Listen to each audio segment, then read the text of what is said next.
back. Welcome to another edition of the Sports War. And we are back. We got the full crew in the house. That is what it's all about. The Yankees, out of any team in the league, are the best equipped to handle a blow like this. I think there is a higher power at play here. He's due law of averages. That dude is the ultimate scrub. It's trash. Yeah. Every person you have in there is fucking trash. Next game, you're going to see a big performance. You can see it in the end of the game, and I'm just totally stoked and excited for this. And we are back. Welcome to another edition of the Sports Pour here on a Monday, the Monday after Divisional playoff weekend. And once again, for the first time in a couple weeks, it's Barnes and Tony. How you doing, sir? The Monday after Mexico, dude. Exactly. Dude, great to have you back on the show. Obviously, stoked to be here. So much to talk about. Not even just because of your absence, but just because of this weekend in general. But obviously, dude, the vacation. I mean, you're looking tan. You're looking well rested. The infinity pool, whatnot. How you feel? How's it feel to be back in the cold and the snow, dude? The cold is. What's up, man? I know you love when I do stuff like that, but yeah, it was awesome getting out of this weather. I mean, it is atrocious out. I think when I got this morning, it was saying like 13. I think tomorrow, it's either tomorrow or Wednesday, the low is going to be 8. So I mean, you don't enjoy that. Obviously, we got the couple inches of snow yesterday, but really did enjoy the trip. A lot of just lounging out at the pool, the beach, dude. the swimming. The resort was beautiful, and it was nice too because I think initially looking at the forecast, there was supposed to be some rain. There was no rain other than maybe at night once or twice after we're all done with the day. So yeah, always look forward to that. It just hits different. Oh yeah, when it's so cold here, and then you get that, and so really had a good time, and the timing worked out perfect too because me and Sam were planning ahead. A couple of days ago we saw yesterday about the snow coming. So originally we were supposed to land at like 4:45 at JFK with the snow. We're thinking, oh my God, that's gonna be a nightmare. Plus, obviously, this wasn't the main reason, but it ended up working out well. Maybe I'll see half of the second game, but instead we switched to an 8:15 flight. And I was literally home before the 3:00 kickoff between the Eagles and the Rams, so I got to see both games. Very which nice. was nice because I actually, the whole playoffs before yesterday, had not seen a game start to finish. Just because, wild card weekend started on Saturday. So I was getting ready to leave last Saturday, or 2 Saturdays ago now. So I got, to see maybe half of the Chargers Texans. Didn't get to see any of the Steelers Ravens because I went to bed early because I had to get up early. And then on vacation, you're in and out. It's in Spanish and stuff. So like I saw a little bit of the Texans Chiefs game and maybe a little bit of the Packer game, but barely. So like I just really didn't get to see much. So it was really nice to have that opportunity yesterday to watch those games as well as the Ranger game. Obviously they end up losing, but pick up the point, which was nice. So one of those things, like you said, well rested, enjoyed the warm weather. But that was great. But it is nice now, given where we are on the sports calendar, to be back in the saddle with you and everyone else, dude. and just continuing the sports conversation as we inch closer and closer to spring training. Oh, Tony. boy. I know we're both excited for that. And obviously, I'm just saying baseball in general, of course, specifically me, excited for the Yankees, but it's going to be great. Workouts are less than a month away. Before you know it, we'll be talking divisional previews. Yeah, right you are, dude. But what was your favorite moment, all time favorite moment of the vacation? Favorite moment of the vacation, I would say, would just be the infinity pool, honestly, because you're in the Really? infinity pool, huge, massive pool. Plus, you got the swim up bar out to the right. And then just overlooking that is just the whole Atlantic Ocean. So, Drink of choice for the drink trip? of choice, it's interesting. So I just, because there have been past trips where I was kind of going nuts with like the pina coladas all day, like tired before I even get to dinner. Right. So I did a couple of those early on, but then I kind of stuck to just having the red wine at dinner. So kind of an interesting switch up there. Yeah. So just would have a couple glasses with dinner, but red wine just always goes so well, with anything, honestly. Of course. But yeah, so nice scenery there. Yeah, it was just great to get out of this cold. Seems like this week is going to be brutal. Next week, at least, for right now anyway, it'll warm up a little bit into the 30s. But and I see Matthew in the comments here. But like I said, what we really have our eyes on as we approach the stretch run of these playoffs is spring training, baseball, the New York Yankees. Time to get on the diamond, Tony. That's always going to be my favorite time of year. Yeah, no, I'm pumped for some baseball as well. Obviously, some baseball news over the weekend, which I'm sure we'll get to. But yeah, spring training is going to be fun. It's going to be a very interesting season, I think, for a lot of teams this year. Yeah, dude. tensions are high. I was telling you, pressure's on, little dude. Debate in the Discord, and my apology to anyone last night if I got a little too crazy. But yeah, I'm just fired up, honestly, and I'm just ready to get to battle. That's for sure. Just every game is gonna be amazing. Can't wait for opening day. And even just to start, honestly, because I know a lot of people that aren't tuned in and be like, oh, spring training games, I'm not gonna watch any of those. It's like I really enjoy watching spring training games, and I know you do too, Tony. Yeah, I do enjoy watching spring training games. I know people are like, oh, like you don't really care, it doesn't really matter, but it's like not for nothing. I mean, you see a lot of the young talent that you're trying to like see, maybe you can showcase, foreshadow what could happen during the season. Not to mention, it's like, they play in a location they don't typically play in also. Yes. So it has a different feel to it. The people that are there in the outfield on the hill, getting their snacks with the kids or whatever, dude, it's a cool atmosphere. It's just a good time, honestly. Yeah. The moods are high, and I think me and Matt were talking about this before I went away, but probably won't happen this year, but maybe next year. Definitely want to go to spring training. Oh yeah, that would be sick. Just have to do it. I would just say now, stuff going on, proximity, it just makes more sense to have them just come to opening day with us, of course. So yeah, I think that's what we're gonna do there. So I obviously can't wait for that. Opening day is gonna be sick. I can't wait for that too, honestly.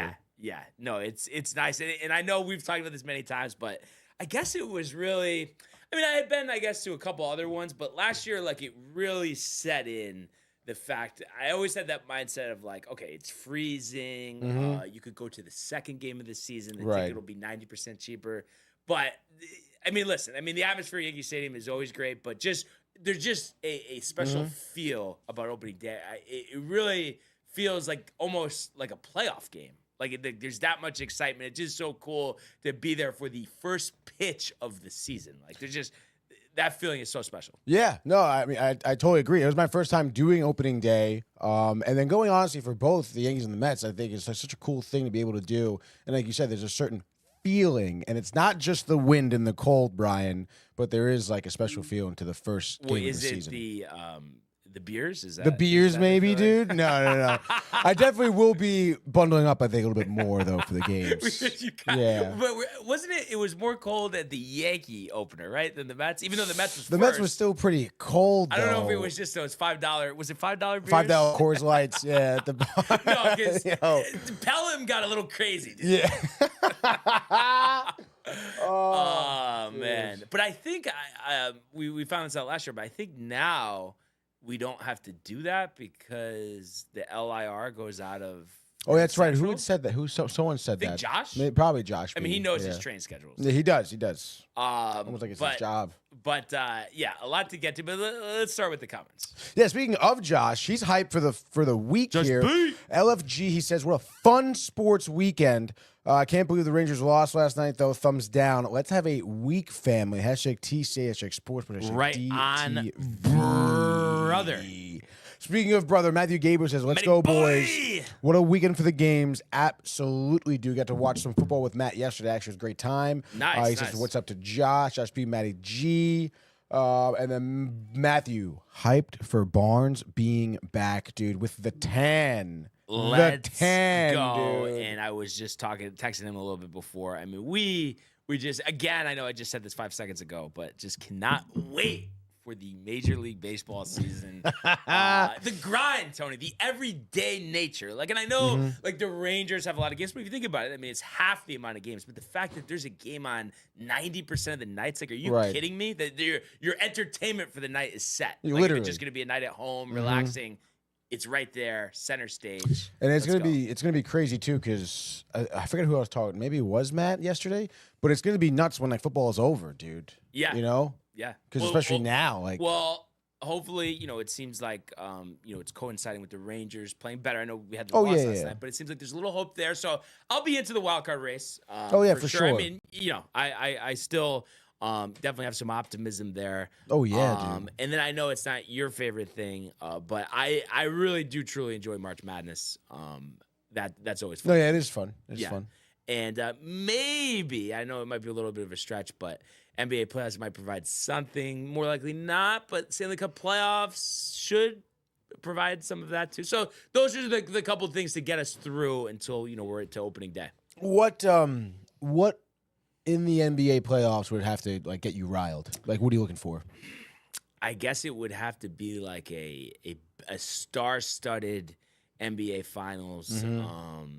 Something to the effect of like Luka going heads up with Giannis or something like that. You know what I mean? It's like enough with the Celtics. Like I know Riley was here, he's a little tight. Had to comment on Boston sports psychic, which is still true. I know the Celtics are doing well, but like I said last year, I think that might be the last title for a while. So I think he needs to, tone it back a little bit. I was surprised though. He was a little wasn't exactly gung ho about Vrabel. He wanted Benny Johnson. Yeah, no, he wasn't gun ho. I mean, he kind of, I think, talked himself into like he's going to put down a good culture, Vrabel, and everything for the young players. But yeah, I mean, I think he did definitely want more offensive coach. Yeah, because it's one of those things where it feels like it's like, okay, so we have Vrabel, he's a good coach. We have Drake May, but then it's like, okay, so what's the plan other than that? It's like all of a sudden now we're going to be good at drafting players, which we've done such a bad job of. Of course, been a couple guys that they've hit in, like Drake May or Christian Gonzalez, but the vast majority, I know Bill Belichick was behind a lot of those picks, but there's just, a complete lack of talent there. So it feels like it's going to be a while unless they just somehow have a killer offseason. Yeah, no, very true. And I think Vrabel is going to be like pretty hungry for this season. Not for nothing. Yeah. I do respect him as a coach. I like him as a coach, and it was kind of unfortunate the Titans wanted to part ways with him. And I forget who Riley wanted the OC to be. Not McDaniels. No, I think he may have. I think he literally said, "Bring in McDaniels, get the band back together." Yeah, he said. I think I heard somebody suggest that, which I don't know. I mean, it might not actually be that bad of an idea. Like, it's crazy though how somebody could be such a joke as a head coach, but then as an offensive coordinator look good. But it's like, well, was it because Brady was there? Yeah, and I guess he was there. I think, if I'm not mistaken, for Mac Jones' rookie year when he did well. Who really knows? Michael. Oh, mine? Oh, yeah. Got you. It's actually in my coat pocket. Thank In you, the Michael. coat pocket. But yeah, continue on here, Tony.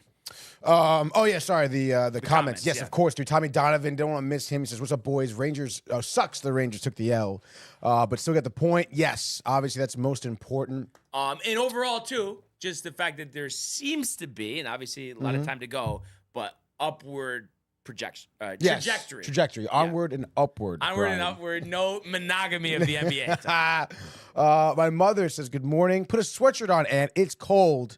It's not that cold in here." And then she says, "Watching the inauguration!" Exclamation is point. she at a watch party with Michael Butka for the inauguration? I don't think so. I think she's at home, probably nice, warm, and cozy. Yeah. Salon's closed today, Monday. The snow anyway. The snow anyway. My dad is maybe off. I don't know, actually. You think there's some type of pastry? Or is that only when you're home? No, if my dad is he's the pastry guy, and he doesn't really eat breakfast. He doesn't do eggs in the morning, just coffee and some pastries, So if he's home, there's definitely some pastries. Absolutely, dude. Earning. He likes the coconut custard. Okay. Okay. So probably something or like that, slice of dude. cheesecake. The napkin. The Mary napkins, play-by-play. dude. That was hilarious. And Tommy here, also, building off that positivity Looks like Mika, Kreider, and Laffy might be coming out of hibernation. That's for sure. I mean, obviously, Kreider has some better play in front of the net for sure. And I forgot what they said though. Wasn't it? It's like 4 goals in the last 7 games, or is it that many now? Like that. Yeah. No, he's been. And Mika definitely, you see him making like some good offensive. He still does like a stupid turnover once in a while, but other than that, I would. He totally still has agree his there. medical card. Yeah. But he's garnering some better results, Tony. Yes, absolutely, dude. Matthew Gabriel, hype for spring training, baby. Let's go, fucking go. dude. This is our time. Josh B says 30 next week will feel I like mean, the summer, way that it dude. felt this morning, I would definitely attest to that. I don't think it feels that bad. I don't know. I feel like I thought it would have been worse the way they were talking about it. But I do think that later on this week, the 8-degree day, that's going to be kind of brutal, I would imagine. Yeah. On Wednesday, that'll be tough. Yes. I'm sorry? Next door? Yeah. Or did Wilder lock us out? Wilder locked you out? Oh, my God. Whose kid is that? Josh B says, Discord, good time. Yeah, absolutely good time. Honestly, it was. I know, yes, things got a little heated. Yankees Mets usually does. And I think you know by now, Tony. I am all for just a normal statistical debate, breakdown of individual players. But just when it gets a little one-sided, okay, like somebody could say, "Oh, I'm guilty of that myself." But I think as time has gone on, we've had many debates just talking about what we think is going to go on in the field. Not that it's like, okay, I'm hoping for a debacle out of the Mets, and I think we've gotten to that point. And even, honestly, I think I've got to that point with Kev Dew. I think so. Anyway, because I was kind of putting him in his place last night. I was just saying, Kev, listen, like, it's just like, I'm all about just earning your stripes. And I think that's true. And listen, we haven't won in 15 years, fine. But it's got to be earned both ways. So, like we've been saying for a while now, I mean, this year is just going to be fascinating. Yes, no, it will be fascinating. It really will. For sure. Yeah. And then Josh B also says here, JD, that's rough. Why? Because JD What asks, up, JD? which was Good to have him with worse? us. Mark Andrews dropping the TD catch or Aaron Rodgers dropping the Aaron catch? Rodgers? Sorry, Aaron Judge, excuse me. Dropping the catch at the World Series Game 5. I mean, it's definitely going to be Aaron Judge in the World Series. I mean, it's a World Series. I mean, obviously, yesterday's still a big playoff game. But there's just something to the ease of that play with Aaron Judge. Right. Where Mark Andrews, yes, it was kind of easy, but it's still football. Like, you're in pads, you're running for a ball. The towards conditions, the sideline, the conditions. And, I mean, I was going to say that regardless of what the comparison was, because obviously a little close to home here. But listen, we're all past it, Judge included. Right. I mean, you got to be. What are you gonna do? And I think it's really going to be nice. And I know JD agrees with this too. We've definitely talked about it on his show. Just having Judge back in right field, because I feel like he is a premier right fielder. Center field, he was fine, but why are we overextending Judge when he's our most important player? Center field, it feels like there's more plays where you need to have range, or you're running fast, you're diving more, less balls go to right field. There's more ground to cover. It makes sense to just take him out of harm's way. And I've suggested that maybe a move to first base will be coming at some point. We'll see. And then you would imagine once Stanton's contract is up that it would be DH. But obviously we have a little time between now and then. And I look forward to seeing him back in right field. No, I totally agree with that. But I mean, in terms of JD's question, I mean, don't you think that not for nothing, I think I don't want to be like that guy to be like, Mark Andrews really lost that game. But don't you think that individual play kind of killed the Ravens' chances more than Judge dropping that ball? Like, it was more than just that drop that But the thing is, though, I could be wrong, because obviously it was a little while ago. Mm-hmm. But it seemed like that was that the start of it, or was Cole the start of it? It almost seems like that was the start of it. Yeah, I guess that was kind of the start. And Michael knows when it rains, pours. So that's just kind of what I'm thinking. Plus, of course, though, with that play with Andrews, it's like, you're relying on an onside kick. Like, what are the chances you're going to recover that? But it's like there were things that we'll get to that led up to that. So I think that all plays a part in it as well. Yeah, no, I totally agree. I mean, it takes a whole team to lose a game. That's for Yes. sure. Josh B says, shout out to JD Talking Sports. We are building together, he says. Absolutely. We talk about it all the time. Nothing like the group of people we have in the TCA. Even Kev Du's all right. Yes. From time to time. Yes, everyone. Oh, gosh. But good stuff. Good to have a lot of people here with us. But it's time to talk some football. Let's go to the world of the National Football League. He wants Jefferson, climbs the ladder. Oh my goodness! Justin Jefferson, the catch of his life. Burrow fires, intercepted, picked off at a pick six. Minka Fitzpatrick, an absolute ball hawk. Niners twist up front and get to Tagovailoa. Bosa again. Mahomes escaping on the move, stops, spins, flips it forward for the touchdown. Stop it. Aaron Jones. Oh, what a tackle! Quincy Williams with a pile driver.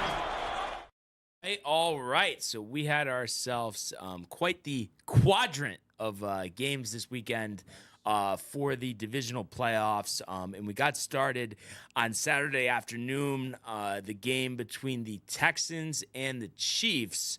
And it is amazing. I know this was a while ago, but if you think back to it, it started the Tony's favorite run in sports, but the Kansas City Chief run with Mahomes, that in a divisional playoff game, I guess it was 5 years ago now, if I'm not mistaken, the Texans were up 24-0 on the Chiefs and somehow Really? blew that game. And then under the Bill O'Brien, I guess you could say administration, never won a game again. He ends up getting fired the next season, and then we know what happened with Deshaun Watson. But it's just unbelievable how something like that just changes history. But I think it just speaks to, how well Kansas City has played in these playoff games, and no deficit, is too many. For this game, I think, things really started out tight. You go to the, first quarter here, you trade some field goals. We were looking at, 3-3, and then, Kansas City ultimately kicks another field goal there to make it 6-3. So the Texans defense, was doing their part. When we got to the second quarter, we finally had touchdown Kareem Hunt from 1 yard out, made it 13-3 Kansas City. But Fairbairn had a big 48-yard field goal before the end of the half to make it a one-possession game. But at that point, you felt like the Texans' defense was doing their job. But one guy that really ultimately, I think, ended up, besides, I know people, of course you're going to talk about missed kicks, calls with the refs. But the Texans had no answer for Travis Kelce. We'll get to that in a second. But, so you go on to, the second half of this game. Texans make it interesting. About 4.5 minutes left in the third. They go on a big drive, 15 plays, 82 yards, to make it a 1-point game. But Kaimi Fairbairn probably had the worst game of his career. Obviously, had the worst time here, missing the extra point there. So that was huge. Gave Kansas City the lead still, despite tying up the game. And overall, Fairbairn, if you look at the numbers of this game, he was 2 of 4 with his field goals and missed that extra point. So you think about that. That's 7 points. That's a big difference. Huge. So that obviously just completely killed them. And it's not even just, you look at they lost by 9, but 7 points. I mean, just in terms of momentum, even missing an extra point, it seems like, it's just one extra point. But it really does, make a huge difference. And, we had a missed field goal in the first half. And then, second half, after they had, made it a one-possession game, Chiefs go on a big drive of their own, like we've seen them do, many times in these playoffs. A long extended drive, 13 plays, 81 yards, taking up almost 8 minutes off of the clock. And of course, Travis Kelce capping it off there, from 11 yards out. I mean, this was probably Travis Kelce's best game of the season. Really had some quiet games. I think he only had 3 touchdowns this year. Really? Least receiving yards he had probably in 7 or 8 years. So that gave Kansas City a 20-12 lead. And then it was an absolute killer. Houston ends up turning the ball over on downs. They go for it on 4th and 10, and C.J. Stroud just gets sacked. So the Chiefs' defense, which, it doesn't get talked about a lot just because you're always thinking about the offense, Mahomes, Kelsey, et cetera, really, stepped up big here. They went 3-and-out after that, but then they also forced a 3-and-out. So they get the ball back, and really what sealed the game here, they go 7 plays, 36 yards, take about 3 minutes off the clock, and then Bucker hits from 27 yards out. So makes it an 11-point game. And then so you're thinking last gasp effort here, with 4.5 minutes to go for the Texans. But Fairbairn, his second missed field goal, it's blocked. From 35 yards out. And then, once that happened, you knew it was over. There was, it didn't seem likely, but there was still a chance at that point. To bettor's dismay, it was interesting. It worked out for us because when this line closed, it was only 8. So the TCA, had the Texans +8. Obviously, they end up losing here by 9. And they were losing, though, by 11, but they do the intentional safety. Yeah. It's just unbelievable. With the line closing at 9.5, how many people just got absolutely I just can't imagine that, too. And it was just one of those things, what is there, 15 seconds left when they do this? Like, I know every team does this. You don't want them to get the quick touchdown, and they could recover an onside kick, throw a Hail Mary, get a flag, whatever. But the intentional safety, I feel like I could see you watching this game, like seeing the intentional safety being like, that's bullshit, man. That's bullshit. Oh yeah, absolutely, dude. That is. It did. But I mean, what was your takeaway here? I know there's a lot of thought about the refs, but I think anyway, when we were talking before the show, it seems like you still thought that it was just one of those things that no matter what you want to say about calls, refs, the Chiefs were not going to lose this game to the Texans.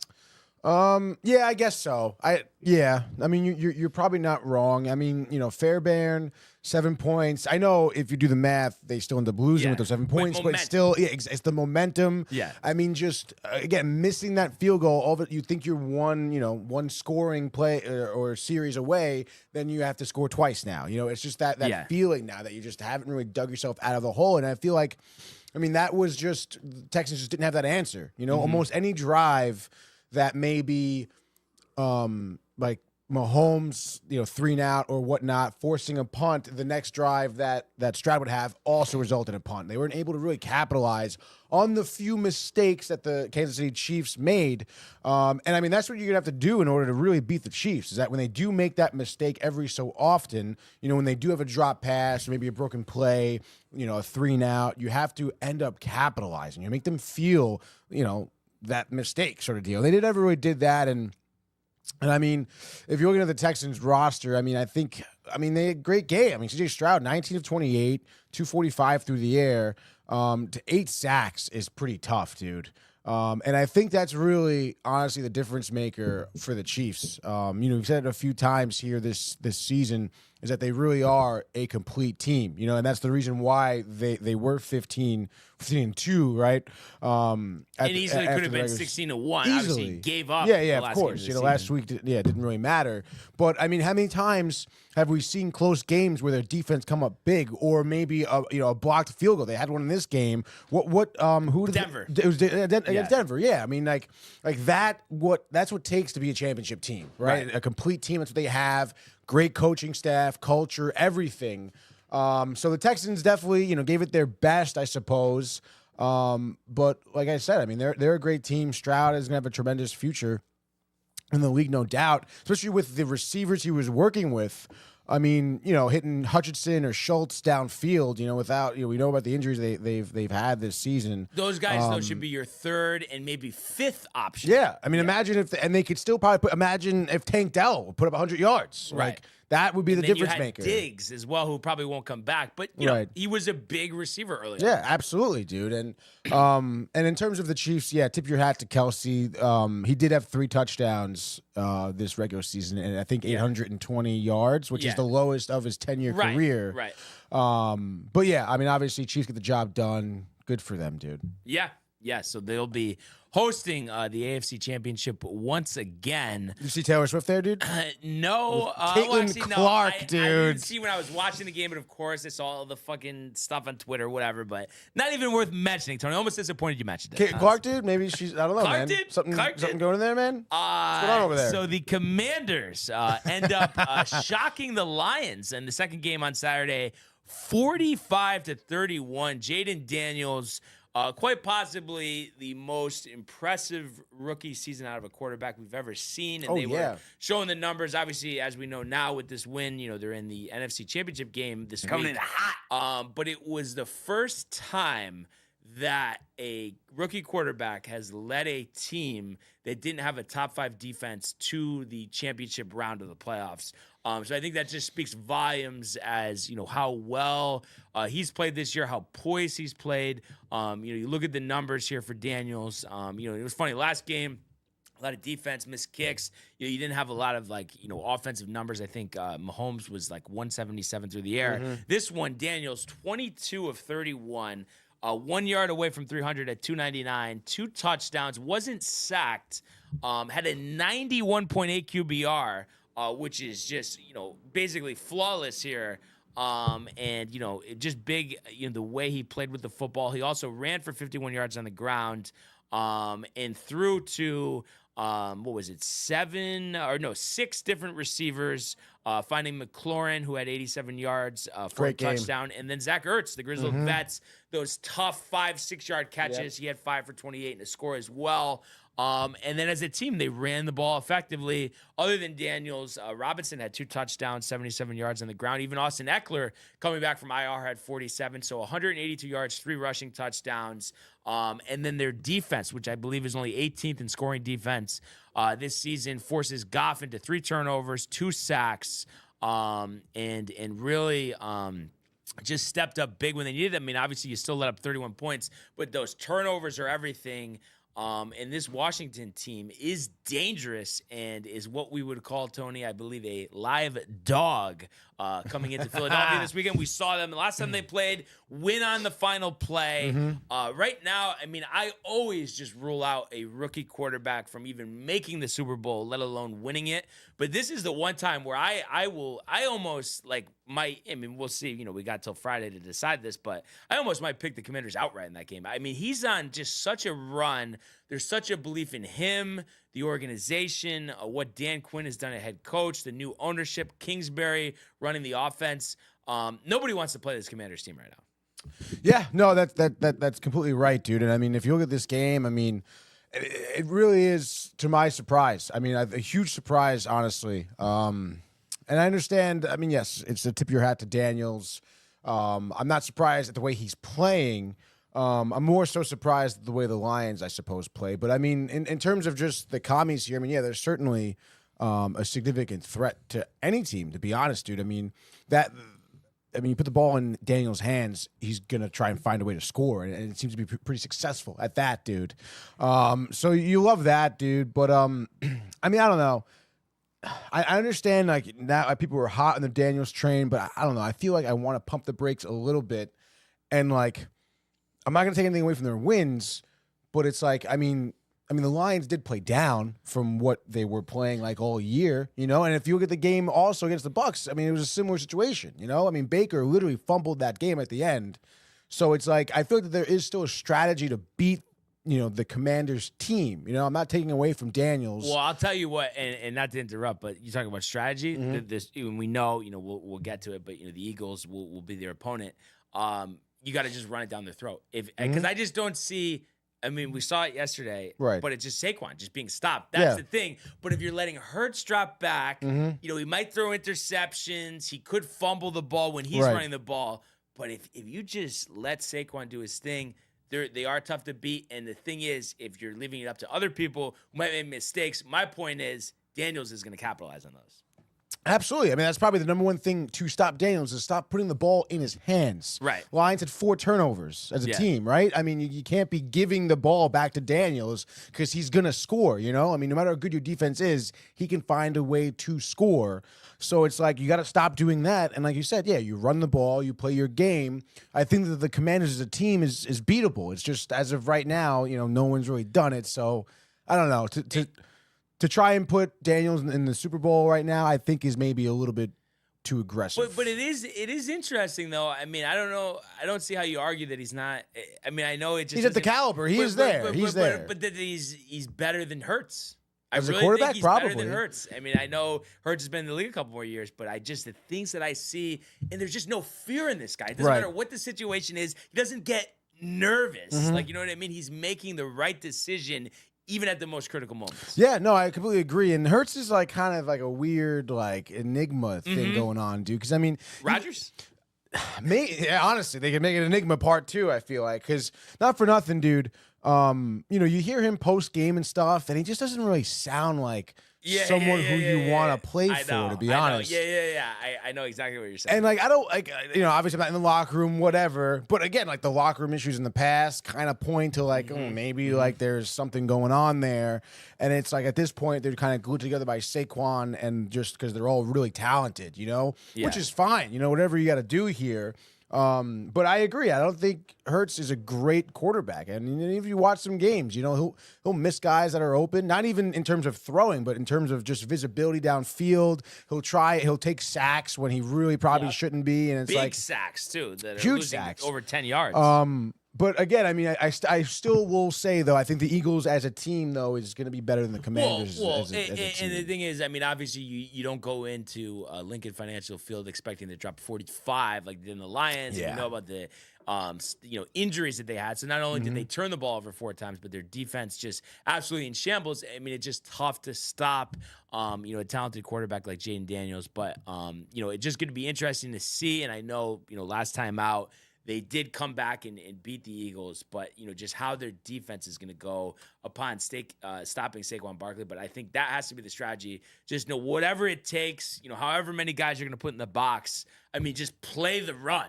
because it just doesn't make sense. Right. Why are the Eagles going to go into that game? Sure, there would be a couple plays. All right, let's just take a shot with Brown down the field. But it's like, why are you going to drop back 40 times? It just doesn't make sense the way that Saquon is running. I mean, it's just – I don't know. I just have not seen him be stopped. So we'll have some time to talk about that matchup, but obviously just a tremendous job here by the Commanders, the whole organization, top to bottom. What a rebound season it's been. But for the Lions, what a disappointment here. Huge. And it's interesting. You go back to, words that were said. You think back to Campbell, post-game locker room last season, talking about he doesn't know if they'll get this opportunity again. It seemed like they were going to. They get the bye, all of this, and they don't have that opportunity. It seems like there's a lot of building blocks, but, I think I saw it, whether it was on Twitter or an article on ESPN, but just talking about, even though he played well for most of the season and was even in the MVP conversation at one point, I mean, this game specifically, obviously a lot falls on his shoulders, but just questioning the fact it's like, is there some type of ceiling here with Goff that, in this type of game, he's not going to be able to win it for you? I mean, I guess. I don't know. 40 dropbacks, 17 incompletions, 3 picks. They ran the ball for 201 yards, but it's just like their defense is so bad. I know. That they needed him to throw more. Yeah, dude, and I mean, I think it would have. It was just the interceptions. It's just the turnovers, really. Yeah. I mean, it was that he had a fumble too, a strip sack, right? Like that and the interceptions that couldn't happen. Even if you have a bad game, like you can lean on your running game, right? I mean, not for nothing, Gibbs had 105 yards, but 201 yards as a team. But he only had 14 carries. I feel only 14 right? carries, and then also Williams had 61 yards on 1 carry. So it's like even though it's 1, I think they that still end around could have ran thing. the ball ball more And effectively. like not for nothing, I'm pretty sure like 2 picks and the fumble came in the first half, and right? Jameson Williams threw a pick himself. Yes. Jameson Williams was like kind of pissing me off, honestly, in the game because he was The like gambler. dude, the gambler. The PEDs too. Yeah. Oh yeah. I think he had a PED suspension as well. Not good, dude. We do have a call coming in though from Albany. I don't know if this is gonna be. Let's see what we got going on here. Let me answer it. Hold on, stand by. Oh no, actually they stopped calling. Never mind then. Maybe if they'll call back. But one thing I want to mention too, before we go back to that thought, I see Josh B here says, I think you guys said this the other day, and you guys said it when I wasn't here. I always think of Barre and the chip guy when I hear Jalen Daniels. I had to say it. I think we already said this, but I swear to God, like when he said that, he's talking future Hall of Famer. I was like, this is Washington. Like, I don't know. Jalen Daniels won the Heisman, but is he really going to be that good? I have a hard time thinking he's going to be that good. And then we see he's that really good. I freaking mean, good. obviously pump the brakes on the Hall of Fame, but the fact is the impact that he's made this year. So that's a great comment there by Josh B. Yes. Did you? I saw a video surface of. I think it was what I want to say. Joe Shane, maybe. Yeah, it was Joe Shane during the draft. Juan and Daniels. His son. He was talking to his son. He's like, "Oh, what, give me a quarterback you think I should look into it." And the son's like, "Jaden Daniels." And he's like, "Nah." I don't But the know." preconceived notions, people just, I guess, just thought, oh, well, he runs a lot. Can he really stand in the pocket? But, they ignored the fact. I mean, he was a Heisman Trophy winner for Crazy. a reason. Also, good to have Patty Bailey in the building, a TCA member, Tony. He says, I worry that Kellen Moore will get too cute. I think Barnes said it best, hammer the run game. They tried getting cute yesterday. And that's very true. I mean, there's just no reason to go away from Saquon. You could argue he should win the MVP this year. And Josh B says, Patty, that's Patty. And then Patty also says, I worry more about losing both coordinators than I do about Goff. I think he played a bad game, which is very true. And yeah, I mean, Ben Johnson, Aaron Glenn, I mean, those are two at the top of He can their call back positions. in, by the way, if he wants. What was I guess that was. Isn't that what Josh is saying? That's Patty. The phone call? Yeah. Oh, if not, then yeah. I don't know if that's what he's saying, but if it is, certainly call him. Just you got to it and he had just hung up or something. Yeah. Must have All just right, went but yeah, if he voicemail, wants to whatever. call in, absolutely, definitely give us a call. Yeah, it's funny too. There was something in my head where I was saying, I think I said this earlier in the year. I just thought something was going to happen where the Lions weren't going to win the Super Bowl, get to the Super Bowl, despite winning 15 games. But I think the biggest reason, Tony, besides the Goff bad game, were the injuries. So I think it's just different. You could have combated this Commander offense. They're still going to score, but I don't know if they would have hung 45 on you in your building. Yeah, probably not, dude. If you did have a totally healthy defense, for sure. And I mean, it is tough because I mean, a lot of people are looking at Dan Campbell. And it's like, well, like why are you running that play with Williams, right? Sort of deal. Like you are kind of getting a little bit too cute with some of your, I guess, play calling. But not for nothing, dude. I mean, I don't know. I think even it was maybe the Williams like touchdown run maybe that I think like even Tom Brady was like, yeah, I've never seen a play like that ever.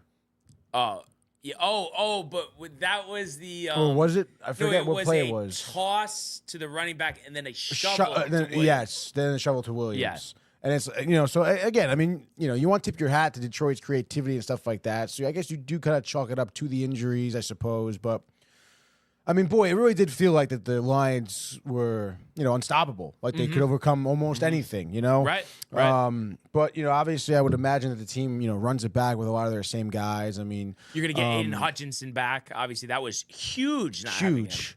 And then of course, we'll see what happens with Montgomery and everything like that. But I mean, Amon-Ra St. Brown was someone who I think really proved himself this season. Sam Laporta had that sick catch in the end zone, did the one-handed grab. Yes. That was awesome too. So I mean, I think this team can, move on and get past through the playoffs. But like you said, there was that feeling, I guess, a little bit where it's like, oh, it's Detroit. They've never really been in this situation. Something will happen. And it just kind of was like the perfect storm. Like Patty said, it was a little bit more of the Goff, like, kerfuffles there, dude. And you know what name we haven't said in a while? Tommy in the building here says Patrick Harrington. Obviously, just kidding, referring to Patty, but just had to mention that. And then speaking of Patty, he says, then they scored on the GT counter reverse with Teddy Bridgewater in the game. Obviously, That was wild. And I could be wrong here, Tony, but I'm almost positive that Teddy Bridgewater became the first player to coach a high school football team and then appear in the NFL, an NFL game the same season, yet alone a playoff game. There's no way. That's definitely a scoregami situation there. So that was pretty cool to see. But on to yesterday, and like I said, I did get to watch these games start to finish, which was nice. The Eagles hold off a late rally from the Rams and win 28-22. We mentioned Saquon Barkley, Tony, 26 for 205. Outrageous. I mean, just unbelievable. It's like every time he touches the ball, you're just expecting him to go to the house. Like, I've just never, I mean, it just reminds me of Adrian Peterson in his prime, maybe better, honestly, which is crazy to say. We know how good Adrian Peterson was. So, you know, when they ran the ball consistently with Saquon, he was just ripping off runs, you know, left and right. And you know, you look at you know, his highlight reel here, 62-yard rushing touchdown. And then he also had a 78-yard touchdown run. So just showing that ability Ridiculous. To go the distance. And that was at the end of the game, that one. That pretty much Sealed it, kind won of. them the game. Obviously, Yeah. we know the Rams went on a big drive. They score the touchdown. They get a stop. They get the ball back. Stafford going down the field, but and you know, he had a key fumble earlier in the quarter, which kind of cost him the game. But they got all the way, I think, to the 19-yard line. But 22. just had a holding penalty, a big sack. And this was after a tremendous catch by Cooper Kupp, by the way, too. Oh, so yeah, you yeah, really, that was sick. momentum-wise, you know, you felt like the Rams, you know, were going to win the game when they had the ball late. And you know, you look at Philadelphia here, you know, like we said, you know, they stick with Saquon with the run game. Hurts only throws for 128 yards, a lot of shorter passes, 15-20 for 128. And he also ran for 70 yards on the ground and a touchdown. So they run for 285 yards on the ground as a team, which is just unbelievable. But you know, and I think their defense, most of this game played well. You know, the Rams were getting some opportunities later in the game. But I think they do have a strong defense. And like, you know, Patty said, and like we were saying, you know, next week against Washington, you know, you follow this blueprint. Obviously, you have to be keyed in on Jaden Daniels, you know, not letting him beat you, you know, with his legs or his arm. And, you know, making good coverage, which I thought, like I said, till later in this game, I don't know what you thought, but I thought the Eagles secondary played about as good a coverage as I've seen all season.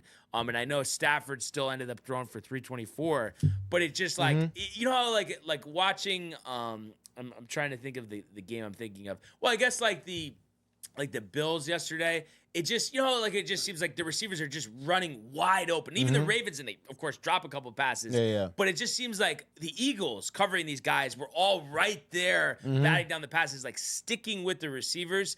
And they're going to need that type of performance next week against Washington. But I was really impressed by that. Yeah, dude. They have a tremendous defense, and to talk about just their secondary. I mean, I understand that you said, you know, Stafford still threw for 300 yards, but not for nothing. Like Cooper Kupp, Puka Nacua, even DeMarcus Robinson had a couple of big catches too. I mean, they have great receivers. Stafford has phenomenal receivers, and it's like they were making big defensive stops.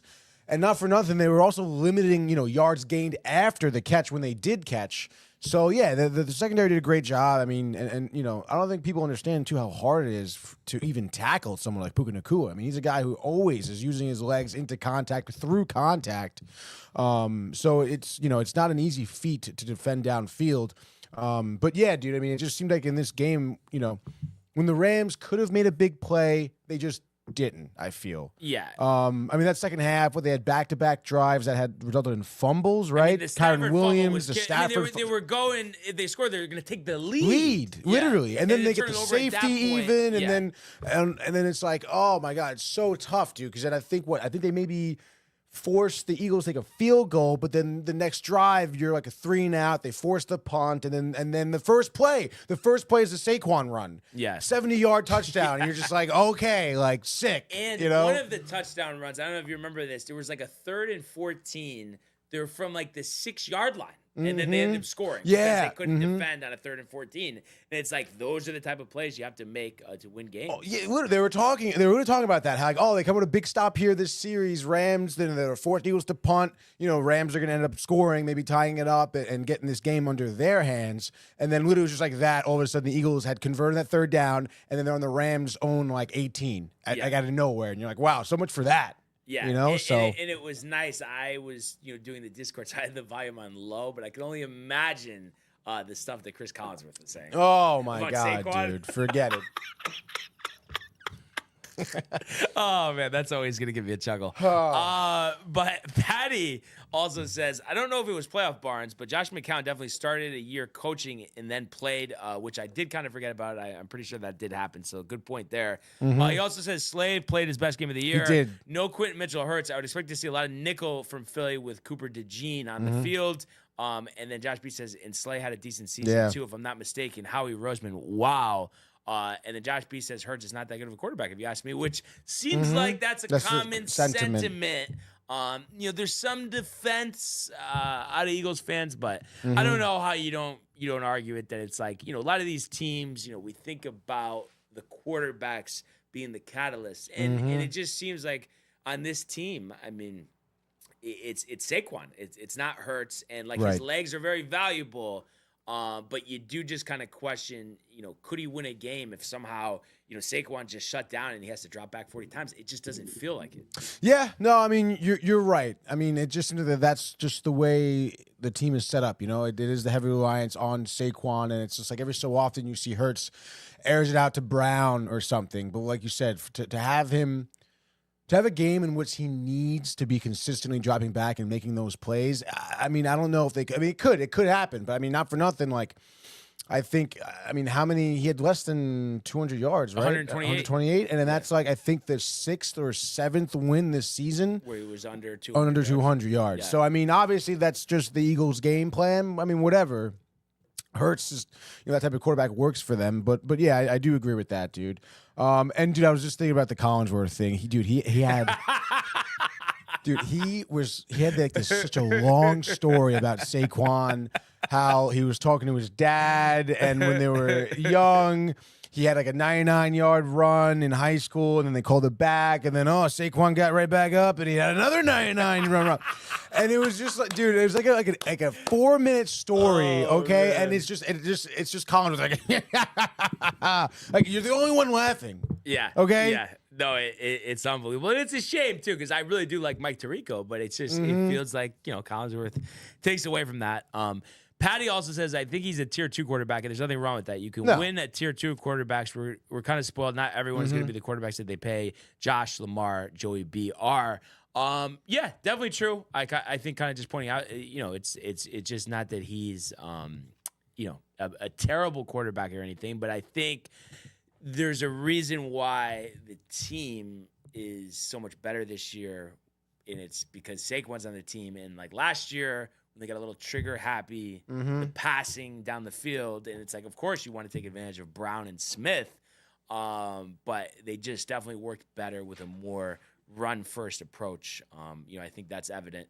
And so, the Eagles will host the Commanders, 3:00 next week, NFC Championship game, of course, on FOX. Tommy will be riled for that one, and that's Brady, not Tommy Donovan. Yes. But we do have the second game here. The Bills outlast the Ravens 27-25, and it just feels like the heartbreak for the Baltimore Ravens continues. It just seems like it's the same thing year after year. If it's not this, it's that. And this is a game that you definitely felt they had a really good shot in, and especially the fact too they've been so hot going into this game. Derrick Henry was unbelievable. First half of this game, I think he only had 30 yards rushing. They barely give him the ball. They're passing a lot because he had gotten stuffed on a couple of runs. But their first drive, they looked pretty good. 8 plays, 73 yards. Bateman, 16-yard touchdown pass from Lamar, 7-0 Baltimore. But Buffalo answering back on a drive of their own, 11 plays, 70-yard, clapped off by Ray Davis, made it 7-7. But then, second quarter, The Bills are able to score 2 touchdowns on Josh Allen rushing touchdowns. It's unbelievable how he's ever stopped in the red zone, and I know he was later in the game, which we'll get to. But, those were sandwiched in between a Tucker 26-yard field goal, so Baltimore opting not to go for it on 4th down. So that had made the lead 14-10, but then the Allen second rushing touchdown made it 21-10 at the half. So, when you thought about that, you thought about the Bills getting the ball to start the second half. You're thinking, yeah, wow, that was huge. This might get out of hand. But the Baltimore defense does step up. No scoring for Buffalo in the third quarter, but Baltimore gets a 47-yard field goal out of Tucker to make it 21-13, and then a Derrick Henry 5-yard rushing touchdown. He was big on that drive, finally getting going, which was nice for me because I was talking about this in the Discord. I did like a prop parlay, one of the rare prop parlays for me. Henry, 80-plus yards and a touchdown. He ends up with 84 yards and 1 touchdown, so just covered there. But they go for 2, and it's interesting. I mean, it was end of the third quarter. You're kind of getting at that point where you're thinking, you want to tie the game, but they always say you don't want to chase too early. And it does seem like when I've watched Baltimore games over the years, and I know it was proven this season with a later 2-point conversion that they didn't get, they were 1 of 5 this year, including the playoffs at 2 points. Seems like for whatever reason, they struggle, going for 2. So they don't get it there. Buffalo gets a big field goal from Tyler Bass, 51 yards out. That was an impressive kick in that weather. That was really good, conditions. 24-19. Bass also gets another field goal from 21 yards after 11-play, 52-yard drive. I believe they were on the. I want to say, does it say on there? Was it the 2-yard line when they opted to kick that? The field goal. I just wanted to see. It may have been the 4-yard line. Let's see. It was the 2-yard line. So it was interesting. They had went previous play, 3rd down, Allen running the ball, but they go shotgun rather than lining up under center. Yep. He gets stuffed. At that time, I really did think, and I know technically if the Ravens went on the same drive, then they would have taken the lead at this point. But I don't know about you, but I was thinking, you got to just go for this because even if you don't get it, you're going to leave them down there at the 2-yard line. But I guess the thing that put them over the top, I think if it was kick the extra point, tie, take the lead, they would have went for it. But the fact that the field goal made it that they had to get the 2-point conversion, which they knew they had already stopped them on 1, was the reason they went with it. But at that moment, were you not only expecting them to go for it, but thinking that that was the right play? Obviously, it ends up working out. But at that time, were you thinking that they should have went for it? No. Just because of the 8? Was it the 8 the thing that put it over the difference, or was it just the fact that it's like they have to score a touchdown? You're putting yourself susceptible. They score a touchdown, they're going to be winning. Yeah. Well, I just feel like because that play where they ran Allen at a shotgun for a loss, that's what killed me. I feel like on that 3rd down, if you had done even back-to-back QB sneaks on 3rd and 4th, that would have made sense. You were 2 yards out. Why wouldn't you do a little tush push? But instead, on the 3rd down, you out of the shotgun and you end up losing a couple yards. Yeah. So then all of a sudden now 4th down, tush push doesn't seem as successful. And not for nothing, I don't know. I didn't have more confidence for them to get 4 yards. 2 yards. Well, no, because it was from the 2. Or did they lose 2 yards? I'm pretty sure they lost 2 yards on that play, dude. Right? No, it was the 2-yard line. Really? Yeah. Oh. Yeah, they get no gain. Yep. All right. Well, then, yeah, maybe. I thought they had lost. I thought they got. It doesn't matter, I guess. But at the time, no. I thought it was the right move. Because I was just looking at it as this is the KO. You score. Right. There's no chance for Now, anything. You have to play defense. Baltimore can go down the field quickly, which they did. 8 plays, 88 yards, just under 2 minutes there. Capped off by a 24-yard touchdown by Isaiah Likely, who was big earlier this year before Mark Andrews kind of took over his spot as the number 1 tight end.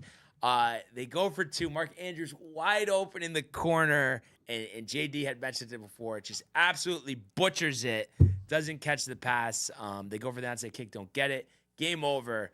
What a terrible, gut-wrenching way to lose for Baltimore.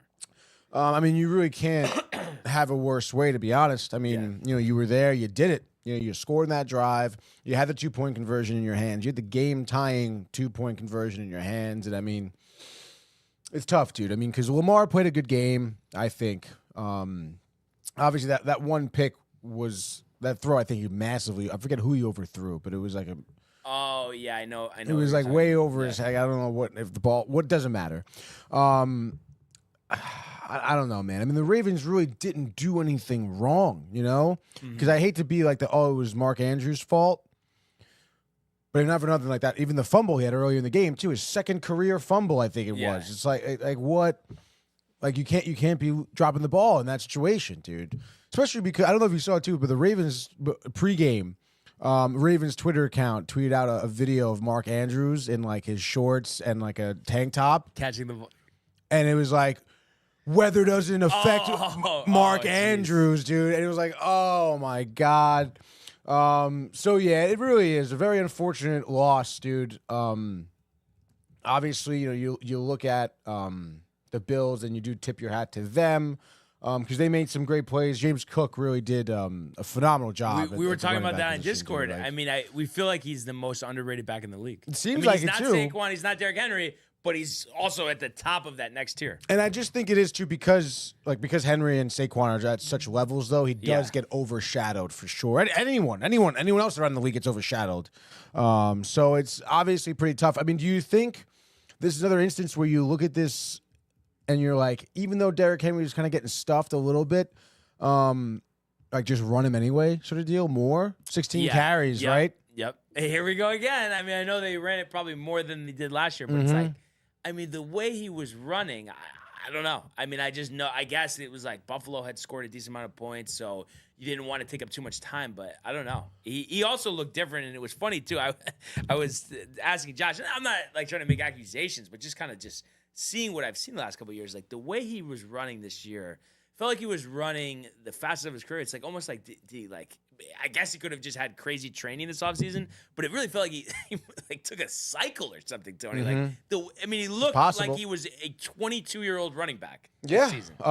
Especially with the way we've seen him, come back from injuries even and be like kind of like, oh, the ankle, you never know. I mean, there wasn't a word of that at all, this entire season. So, did he have the 250-yard game against the Bills, or am I thinking of Barkley against the Rams? Barkley, I think. Yeah, and then he had a 200-yard game against or 199 against 199 Pittsburgh too last 180 something. Like ridiculous. So it's like, when you think about that,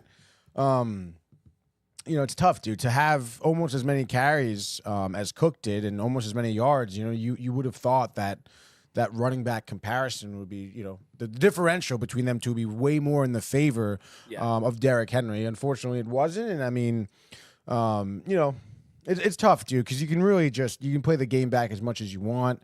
I still think the Ravens played a tremendous game. Lamar played a great game. He did have an MVP year. I think he had his best year of his career. He did. He really did, dude. But it does suck that you fall short. It feels hollow.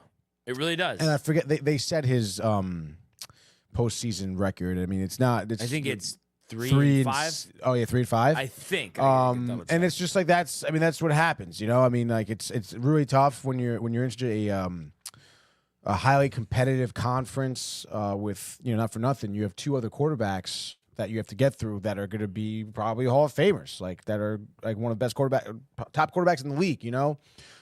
So it's just it's just that. And then you put Burrow in tough, there, dude. It's 3. Yeah, if there. Cincinnati has everything together. So it is really tough. You feel for Lamar a little bit. Again, especially when you think like that 2-point conversion, he made the right play. That was a great play call too. I mean, your classic roll him out, have a tight end across the goal line, dude. Hard to cover. That's at the goal exactly what you want to do. So like the coach did the right thing, everyone did the right thing. It like you said, it is a gut wrenching loss if you're a fan of the Ravens organization. But I mean, whatever, I guess. But he also had the interception and the fumble. I mean, so that's right, has something to do with it as well. So it's like, even though he wasn't directly involved in that last play, which again, it would still be tied, so you still have to win in overtime. Yes. It's just interesting though. I mean, Henry's got another year on the contract. You expect him to make some improvements to this defense, maybe the wide receiver core, even though it got better this year, and obviously Zay Flowers not playing. Missing him was tough. But it's just one of those things. It's just so tough with the same key players in place. like what I would do if I was the general manager, that I would say, okay, this is what we're gonna do, and this is gonna put us over the hump so that we can beat Buffalo, that we can beat Kansas City. Yeah, it's tough. I guess you can go out there and get another skill player, right? I mean, that's. But I guess it's just been different in the postseason. But we talked about, the way he Right. passed the ball in this, 41 touchdowns, 4 picks. Yeah. Are you kidding me? Maybe you can get a better tight end. I know Andrews in that. Mark Andrews was moment. good though the Yeah, whole that's what season. I'm I was saying. honestly, I really liked him. I like Isaiah Likely too. I think. Yeah. And Lamar used his tight ends, I think, very well all through the regular season. Again, I mentioned. He had his second fumble, Mark Andrews, of his career. It is very unfortunate it came in one of the biggest games of his career, I guess you could say. And the 2-point, yes, whatever. But it's no, I know you're just saying that, but it's like you almost can't say. That was like that's like the yips. I don't even know what you say to him, dude. Yeah, Like that's what I'm I saying. don't know what you say. Yeah, And obviously, I guess kudos to Lamar. we're Because saying it wasn't his fault after the game, right? he says the team lost. We all had turnovers. I had turnovers. He says, and that's the shit we can't do. So obviously, Lamar being a good leader, a good quarterback, whatever, protecting his other teammates and stuff. So that whatever. Dude, it is tough. But I guess, not for nothing. I was rooting for the Bills anyway. So go Bills. Good for Josh Allen. It's interesting though, because I feel like I feel the same way, and I don't know if it's just because they're so far from any type of like prominence, but it's like I've never disliked the Bills, even though like especially right now they've clearly been the best team in the division for 5-6 years. But you think it's just because like the Jets just aren't even close, so it's like it would be different if we were like going neck and neck with them. Absolutely. Yeah. Yeah, definitely. If it was competitive. But it's interesting, you know what I mean? Like thinking about like Giants fans to the Eagles. Yeah. Oh my God, mentioning the Eagles. It's You like, can't. Yeah. But it is amazing, and you think back to what opposing quarterbacks had to do for Brady, for Manning, for even Breeze and Roethlisberger, but just the predicament that the Josh Allen and Lamar Jackson, and I know Joe Burrow got to the Super Bowl one year, but just having to play at the same time as Mahomes, because it's clear, Tony, to me, that if I know there is no such thing, if there was no Chiefs, if there was no Mahomes, that one of those guys would climb to the top. It feels like it would be Allen, who knows, and would be kind of on the run and the pedestal that the Chiefs are on. Talk about just timing. Yeah, no, I guess so. What Josh Allen is 0 for 3 against Mahomes and the Chiefs, right? In the playoffs, I think. I think so, yeah. So, yeah, right? Yeah. You would think so. That seems to be the one thing that was really stopping him. Yeah. So, yeah, it is crazy, dude. An opportunity presents itself once again, but I don't know. It's just until we see it. It's tough to anticipate. Doesn't matter what team it is. Taking the Chiefs down in the playoffs. Just think about since he became the starter, he's literally just lost to Tom Brady and Joe Burrow 3 playoff games. Ridiculous. Every other team that's come in there, or they were on the road, last year in Baltimore, they haven't lost. No, we've been saying it all year. They take everything when we get a time. They play every team individually. Yeah. They seem to be able to shape their game to play against any other team. So, Yeah. that's what we said. Complete team, great coaching. That's what they'll do. Every matchup is totally different, albeit this year, very close games, but they're winning. So, and again, the track record against Allen in the playoffs is great for Mahomes. Like, it's not good for Josh Allen and the Bills. And I'm kind of interested to see, and by the way, obviously the times, the lines are set. I mentioned 3 o'clock will be the NFC. AFC will be 6:30, Bills Chiefs. So that'll be a great game to beat the horseshoe at. Oh, yeah, dude. Like crazy. And yeah, Bills Mafia, I'm sure will be out there in full effect. Kansas City, 2-point favorite there. I know you're earning, Tony, for Allen to take that next step, finally get over the hump here against the Chiefs. But like, if we're, I know I always ask these ridiculous questions, but if we're talking like a life or death situation, are you really like, it's not you're just saying it, like deep down, like you actually believe that this is going to be the time? I know, because I know that's what you want. I'm guessing that's what you're thinking, but you really deep down believe that it's going to happen this time. Is it life or death with the spread? No. Oh my God, dude. I honestly, if it was life or death, I guess I would pick the Chiefs. But it'd be very close, dude. And I may even, depending on the day when you ask me, I may pick the Bills. Okay. But yeah, I am anticipating a Bills win here. Well, and it's just interesting because we were talking about it before, and obviously we know, how great Mahomes is. Every time he gets the ball into the game, the drives. But we were talking about it earlier, just the defense and Andy Reid. I mean, it's unbelievable. Yep. Before he got this Chiefs job, I mean, it was one of those things like, he's a good coach, but he doesn't get over the hump. He's in no class against Bill Belichick. That's crazy. Now, I mean, there's actually a conversation. I know he's still trailing in the Super Bowl win department 6-3. But, he's just constantly there now. You would think he wins at least one or maybe even two or even more than that.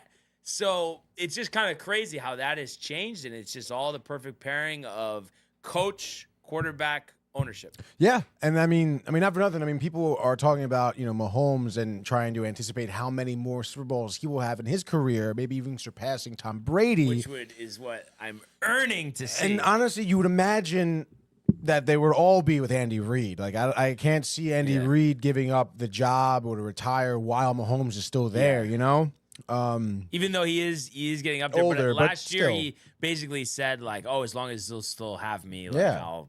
So I can't see anything changing. I feel like it's just too much fun. Yeah, right? Like, what the hell, dude? So yeah, dude, it's gonna be really interesting to see kind of what happens, what pans out next weekend, but it's gonna be a crazy game for 66 years old for Reid. We know Belichick, obviously he's still coaching. He's 72 years old. So you would think if he wants, he could have a nice solid 5+ years here. Yeah, no, yeah, easily If for he sure, wants. dude. Yeah, maybe. I mean, you never know. Maybe he gets on like the Pete Carroll diet too. Maybe he loses some, and then like is healthy, and all of a sudden he's like puts 75. the cheeseburgers Dude. down. Josh B also says, not one quarterback you named, and he was talking back to Patty before with Josh, Lamar, Joey B, has won a Super Bowl, LO, yet they can't beat someone you didn't name, LO, obviously referring to Mahomes. And he says, I don't know how I feel about these weather games. You don't get the best out of players when the weather is that bad. I'd rather play teams at their complete best. They only play Super Bowls in warmer domes. Chiefs have a 12-man on the field, tough to beat. And listen, I mean, they definitely get the benefit of the doubt, but I honestly believe, and it's not just me, just the respect that I have for Mahomes and the whole Chiefs organization.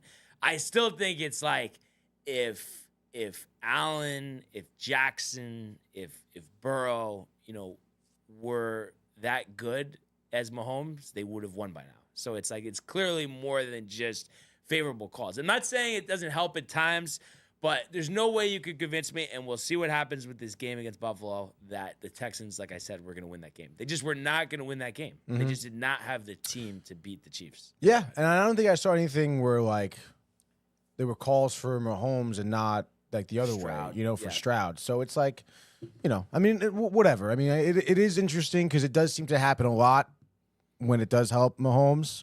But I mean, what are we gonna do? Yeah. Kill the ref? Exactly. Yeah. What do you think? What do you think though about what Josh B said about the weather though? Oh yeah. I just think it's just one of those things. Like, I like home field advantage. I don't think teams should be penalized just because they play colder weather, or even if a team doesn't, but we don't want these games to be cold weather, so they all be neutral site, and then the sites can't be predetermined until the playoffs start because you don't know what teams won't be in the playoffs. Right. There's just no proper way to do it. So it just seems, in terms of fairness, that you have to just keep it as is. In terms of his idea, though, like let's say hypothetically speaking, everyone had a dome or everyone had a retractable roof, whatever. Do you think, in the anticipation of said weather, that we played in domes at this point of the season to make sure we get everything out of our players? Or do you think the weather, because not for nothing, I mean, watching, the Eagles play and the field slowly get more snowy and that becoming a factor, then all of a sudden you don't even see lines in the field anymore. I mean, as a viewer, as a fan, that's awesome to watch. And not for nothing, it feels like good. No, it's nostalgic. It is. That's part of it. But I mean, do you think do you think that do you think if they did have the option to have all domes and stuff, that's what we should do? I just think it's like Buffalo, Green Bay, Domes, even Kansas City. It just doesn't feel right to me. Mm-hmm. And honestly, I mean, it should be a factor. Like weather's a factor. Like I think, and tradition. Yeah, exactly. Like we get away from tradition too much. That's the point. Like of it, dude. Yeah. It's like you want to be great. Well, you're gonna have to deal with this. You have to deal with these elements. You know. Yeah. So I don't know. I mean, I think you just got to deal with it, dude. I mean, that's just, it is what it is. And then he says, call it the same both ways if you don't question your integrity. And obviously, everything should be called the same way. Yeah. But this is just my opinion. I just have a hard time thinking listen, whatever. I know I'm on a different side than most people because even though, I'm not a Chiefs fan, you are. I'm intrigued by, the historical nature of it. 3 and 4 years. It's just been a run. The Kelsey podcast is your favorite, dude. No, see, not that part of it. But I don't think that I understand like any type of like call, that goes, it feels like, oh, that really helped the team out and the other team doesn't get the benefit of the doubt. I understand that.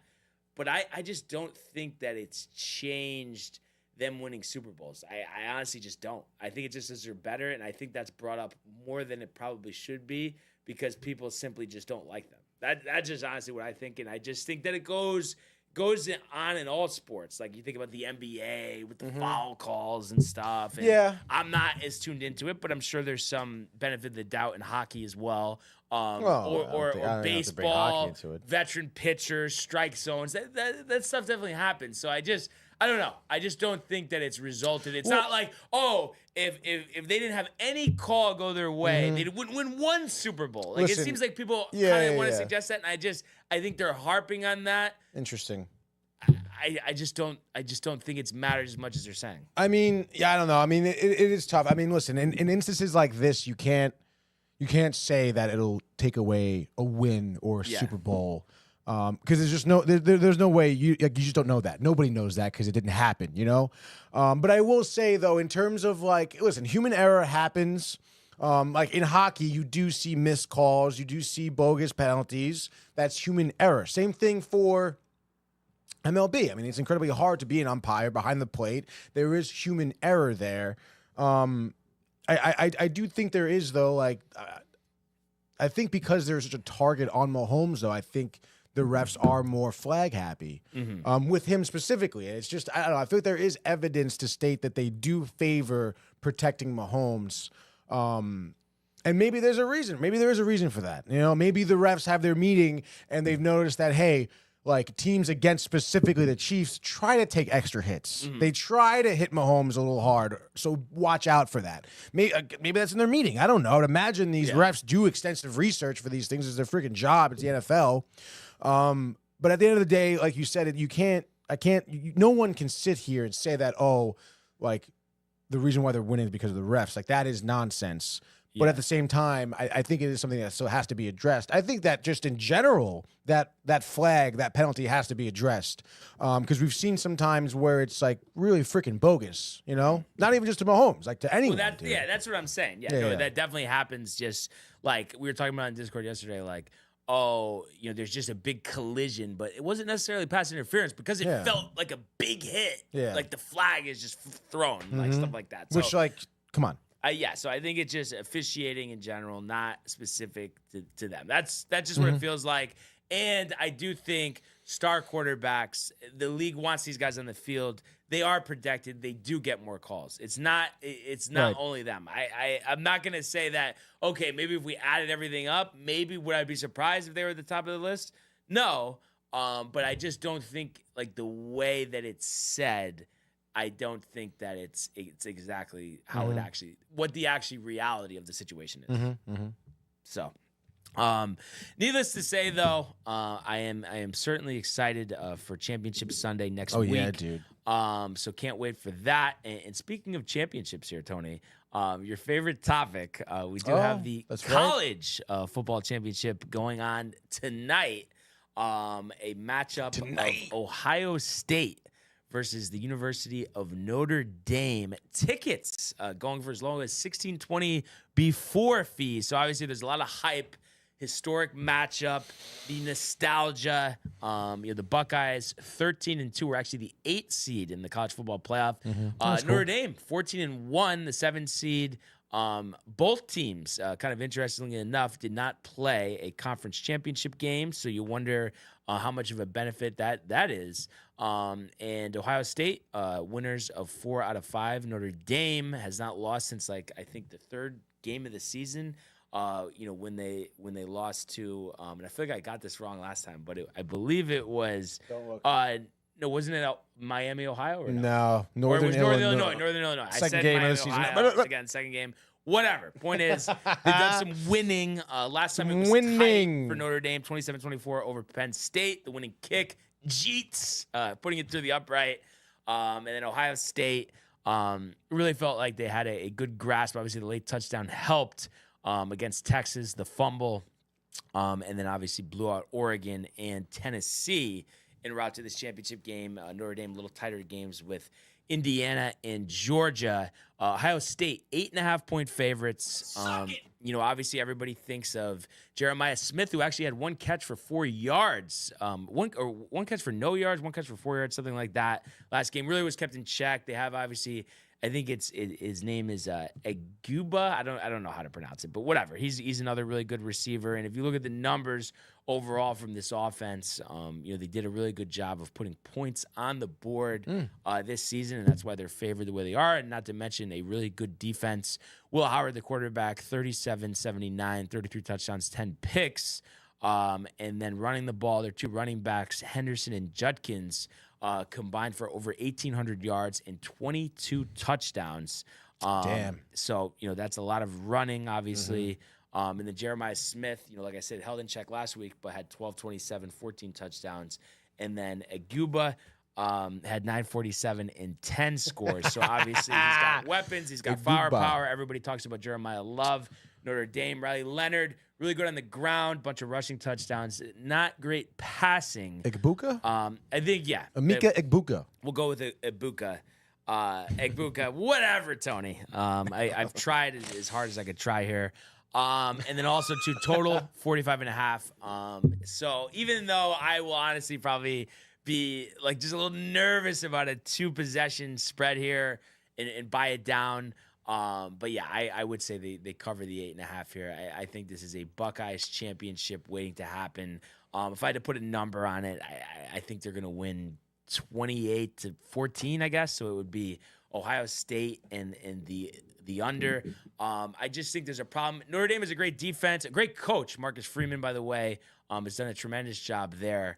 But I just think when you have Riley Leonard, and I said this in the group chat before when I was talking to Mark, Corey, and Mike, is you can't have a quarterback drop back against a defense like this that is going to be seeing ghosts like Sam Darnold. I mean, it's just not going to work. You're not going to be able to run the ball with Love down their throat either. So I just think because, and Will Howard has had some struggles, but overall those numbers are good. I think that's what separates this team. Besides that they have more talent, but when your quarterback struggles to throw the ball, make tight window throws, and just throwing in general for a lot of yards, I just don't see how you win. So that's why I have them winning by 2 touchdowns. Any differing thought for you here? I mean, I don't know. I can't. I guess I can't really have a different thought, to be honest. I mean, you really look at this matchup, these 2 teams. Statistically, I mean, everything is kind of pointing in the Buckeyes' direction here. But I mean, it's tough too, because again, I hate to say that it's going to be like a chalk and it's going to be it, but I mean, not for nothing. That's what everyone else seems to think as well. Yeah. But I mean, I don't know, dude. What does Notre Dame have to do to win this game? I mean, is it possible? Or is it more so if the Buckeyes shit the bed, then they can win? But yeah, that's it. I mean, they have to turn the ball over, and then just Jeremiah Love needs to just be running down the sideline all game for Notre Dame, and it's just you would think Ohio State's prepared for this. I know they lost to Oregon earlier in the year, ended up beating them in the playoff, but then losing to Michigan, a team that was far inferior. But I just don't see it. But I have to say though, I really do truly respect the job that Marcus Freeman has done and what the FU he's done basically to Brian Kelly, who left the team because he said he couldn't win a national championship there. He has not even come close to that with LSU. Here Freeman is and has brought the program to heights that they haven't seen in a long time. So really expect the coaching job, the culture. I just think they're lacking the quarterback. And that's why I think the Buckeyes are going to be celebrating their first title, Tony, in 11 years tonight. Do you think that this is the best matchup we could have for the championship?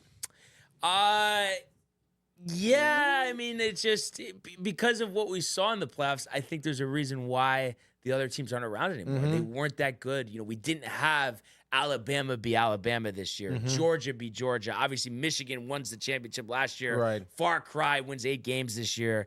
So I think there's a reason that they're here, despite a questionable schedule, being an independent, not having the rigor more, Tony, of the conference schedule, the conference championship game. Obviously, that helps, but, I mean, you can't deny they beat Indiana. They beat Georgia, who had great years, and then, beat Penn State. So I think there's a reason why they stand, alone on their side of the bracket and are faced off with the Buckeyes. So it's kind of one of those things. I want a competitive game, but being that I'm probably gonna go Ohio State and I mean, I guess I wanted to pull away late. It would be nice to see Jeremiah Smith maybe have a big game. But I know Marcus Freeman will have his team prepared. So it's just about Ohio State sticking to their game plan. Good mix of run and pass. Make Leonard try to beat them. Because I think if they make Leonard try to beat them, I mean, let's be real. It's just not going to happen for Riley Leonard. He's a running quarterback. Really reminds me of like a Tim Tebow, Tony. He 26.06 through the air, 19 touchdowns, 8 interceptions. But the rushing numbers were pretty good. And, this is the transfer from Duke. But he had 866 on the ground, 16 rushing touchdowns. But yeah, I just think, big games. It's like in the NFL, you have a quarterback who really prefers to run rather than pass. I mean, how many times do we see those teams winning games, going to Super Bowls, winning championships? You're right. So I think that's why the Chiefs have had so much success over the years. Because listen, if they have to drop back and pass, they know they have their guy. He's going to make the throws, and that's right. I don't think Notre Dame does, but I do appreciate the history of Notre Dame. Been a while since they've been in this spot, so it would be kind of nostalgic. Other than the kiosk slip, I would like. It would be interesting to see. I would say that, but.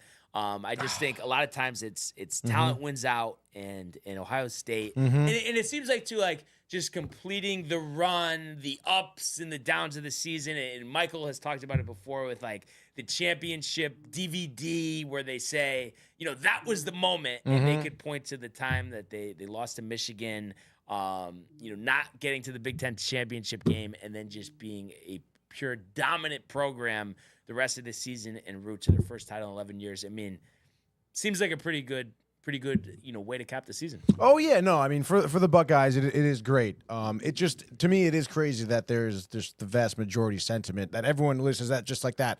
Notre Dame, the 50s and 60s football, yeah, you respect it, you love it, but right now it just seems like everyone is in favor of the Buckeyes, which obviously is why they're favored by Vegas, I'm sure too. But it should be interesting to see like how this game, kind of plays out. A lot of people do kind of also, alluding to, Notre Dame being independent, to be like, that's kind of bogus. Especially because I guess they're an ACC school, right? In the other sports. In every other sport they have. Yep. Which is kind of interesting. Like, why would football be independent? Why? And also, like, why isn't there like a regulation for that? Shouldn't every team be in the same conference you have? Let's wait for the regulation for a second. But just take a guess of why they've chosen to be independent. Because it's a Catholic school? Why? I don't know. I mean, what is everything about?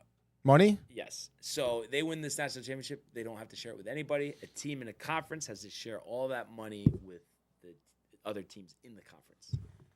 Interesting. So the TV deal, it's their TV deal. All their home games are on NBC. They're not splitting the revenue with anybody. So it's So in Notre Dame's eyes, it's just like regardless of our level of play, people watch our games because Yes. we're a historical college. So we're gonna try to make the most money And off of the and team. NBC wants us because it's like, Right. what's Notre Notre Dame? Dame. It's Notre Dame. The Fighting People- Irish. Yeah, people are gonna watch it. So, but the one thing is the conference championship game, I think, makes it a little unfair. Also, Yeah. easier schedule. But what were you gonna say? Well, why don't other teams do that then? Like, why? Like, not for nothing. Like, why doesn't Ohio State? I mean, they're big enough, right? Clemson is big enough, right? Where people would want to watch those games. I guess because they would be nervous that they wouldn't get the deal that they're getting now. Interesting. Yeah, But- yeah. I think it is interesting, Mm-hmm. but you would think something will come of this. Obviously, Yeah. Notre Dame is very like defendant of this Yeah, and yeah. saying, we're going to be independent, but other schools questioning it and then they deflect it. Mm-hmm. So it is interesting, but I think the reason why you can't say that a school can't be independent is if there's not a conference that wants them or Right. a conference that's going to give them the revenue that they deserve. Well, do you think it'll ever be like, hey, like again, all their other sports are ACC, like you have to be in the ACC? I think it's just because there's other Yeah, there is- sports where it's not like that. So Right. then if you made that rule, Yeah, then that yeah. would have to be specific to other sports. You'd be screwing over other schools Yeah, yeah. with programs like baseball or even, gymnastics, field hockey, like just all Right. these other sports or hockey. And then it's like you'd be screwing over other schools. Yeah, So that's why they that's can't true. do it. Because I know Sacred Heart football is independent because the MAC doesn't have football. Yes. Right. The MAC used to when Used to. Iona used to have football back in the day. And also, Josh says that unfortunately Ohio State is going to destroy Notre Dame. Jaybird says, Mm-hmm. we go. love the sports report. Like, comment, subscribe. Wouldn't get my sports news anywhere. Ohio State is going to beat Notre Dame handily, so always good to hear from Jay. Tommy says, Josh can't count out Jesus in the luck of the Irish. And those fellas would run through the 7 brick walls for Coach Freeman. Josh says, LOL Tommy. And then Tommy says that NBC money, Notre Dame does have to play a certain amount of ACC games. That's true. Okay. But it's still not as many as if they were in the conference, and they still don't have to play in the conference championship game. So those Interesting. are obviously Very all interesting. benefits to them. So hopefully, we get a good one tonight. Herbie and Fowler, Tony, on the call. I'm sure there's a McAfee alternate broadcast that they'll be watching. Oh, yeah? Yeah. Well, there was for the semifinal game, so I'm assuming They're not going to have him on the field. Did they have him on the field? I didn't watch it. You didn't so I don't watch know. it? But they probably Oh, will my have him on God, the field. dude. Boogermobile, basically. Oh, Yeah. it's so bad when they had him on the. It was a fucking joke. It was like 5 people cackling during a game, and they're not even talking about the game. You know? Oh my God, dude. It gets a little out of hand. I've said it with the Manicast, and I know everyone gets all offended. Oh, No, no, Eli no, and Payton are so funny. All of this stuff. It's like you don't need an alternate broadcast. We don't watch the games for the announcers. Like you listen to all the local shows, they say that all the time. Like they were just talking about it this morning on Boomer Geo. It's like we forget who even announced the game. We're not thinking about that. Obviously, if we do think about it, it's because of somebody like Collinsworth. Who it's like, yeah, oh Chief, my dude. God, that we just don't want to listen to it. So that's all. Yeah, no, I guess so. I mean, I like the Manning cast. That's me. I think I think even the Pat McAfee cast, he's kind of grown on me a little bit. But I just feel like Who? Have you heard him do that or no? no, actually I haven't. Well, I mean, it's not his radio show. He does Oh, that. really? And then that's where I think I got like the whole. Oh wait, maybe I Jaws have, thing. dude. Yeah, because I've been tuning into his show, on his YouTube channel. Because after us, he's on YouTube. He's on actually, YouTube, okay. And in terms of the production value, it's been going up. They seem Right. to be more like professional, which is good. But that their separate cast. Like I was reading up on like why he's on the field and stuff. It's because he like asked to be on. Like he's like, no, I want to be in the field. Yeah. No, I want to just have a microphone. Like no, we're not gonna do that. And it's like the second you start having him call the shots for the show, because then it's like they want to put him up in the booth, and he's like, Yeah. no, I want to be in the booth. But then now you're down in the field, Right. and you can't see the game because you're on the field. So like all of a sudden now this cast is not even about the game anymore. So it'd be interesting to see, I guess, what happens and how that progresses. But like again, I mean the Manning cast, I will say, like that's done like professionally. That I think that's why it's a little bit more watchable. It's because you have Eli and Peyton sitting there and they're breaking down plays and stuff. There's actually something that they're adding, I suppose, in terms of what I could learn from watching them. But I guess time will tell, with Pat McAfee. He's not there yet for me, but he's growing a little bit. Well, dude. and it is interesting too. They were mentioning this again on Boomer and Geo that it like plays to his advantage that or their advantage that they do the alternate broadcast because there's a lot of critiquing of the announcers, but it's like if you're on an alternate broadcast, the only people tuning in are people that want to watch you. You don't want to watch it. Well, you can watch the normal broadcast. So, Exactly. So that does play to their advantage as well as being able to sit home, get hammered. All that stuff. So I don't think Eli or Peyton are getting hammered. I mean, I think they've shown them drinking before. And Really? They've talked about it. I don't watch, but I just do remember that. And it might have been even years ago at this point. Yeah. Crazy how time goes. I mean, I feel like this alternate broadcast, has to be like, 3-4 years old at least. Yeah, probably. Probably 4, if I had to guess. So interesting stuff. But 7:30 on ESPN, Tony. But let's go now to the world of the National Hockey League. Speed, here he comes! McDavid shoots! Top shelf! He scores! Captain with the overtime winner! That's the nail break! That's a world-class hit right here. Tomsky stepping, rink wide! Made the full split save! Are you kidding me? Turn, side of the net, between the legs, and they score! Filthy! David Pastrnak, the silver trophy to the Golden Knights! All right. So unfortunately, a heartbreaker, Tony, after a stout win on Saturday night for the Rangers last night, losing 5-4 to the Canadiens in overtime. And Tommy was having a good chuckle about our love for Montembeault, who actually didn't get the start last night. But I guess before, because they were on a back-to-back as well, but before we get to last night, we might as well just touch on the Rangers 1-0 shootout win. Vinny T, the hero, there we go. against the Blue Jackets. Listen, I mean, obviously you wanted more offense there, but the fact that you grinded that one out, and we talk about this tight wild card race, and all of a sudden it's not they're buried in the race. They're right there. That was a big win and a big Igor shutout for the Rangers. Yeah, dude, kind of funny. I guess they played both backup tenders to both these teams this weekend, but it was huge with the Igor shutout, like you said. I think they have 26 shots on goal. Tarasov obviously saving all of them. But still, I mean, the Blue Jackets nonetheless were one of these teams we talked about last week that's been pretty hot right now, kind of moving up through the ranks. I believe they're in the wild card spot, I believe. I think they have one wild card spot. And it's, not for nothing, like I said, a team that's just hot right now. And that's, the NHL is a lot about that, who's heating up at the right moment. Blue Jackets, Canadiens being two teams we did highlight as doing pretty well as of late. And honestly, for me, I mean, this is a great win. I mean, a shutout from Igor, is it his third maybe or second? It hasn't happened, I feel like, a ton this year. I'm remembering, game 1 against the Penguins was a shutout. But regardless, dude, I mean, you want to be happy about that. I know, like you said, you want some more offense. But hey, I mean, if you have a big tender, you have good defense. I think that's huge. That was probably one of the biggest things we've talked about being a problem for the Rangers, their defense, tough in the transition, leaving the middle of the ice open a lot, for opposing teams to really challenge Igor or Quick, whoever's, tending that night.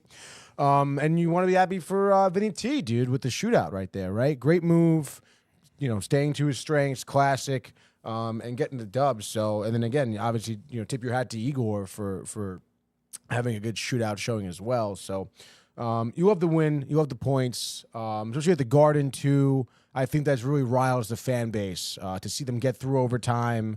A nothing game too. I mean, like maybe not a lot of action, but still, I mean, you're on the edge of your seat the entire game, and then to get the shootout as well, to get the win. I think that's huge for momentum, and I would probably say, Saturday night or Sunday morning, this is great for us to go into Montreal.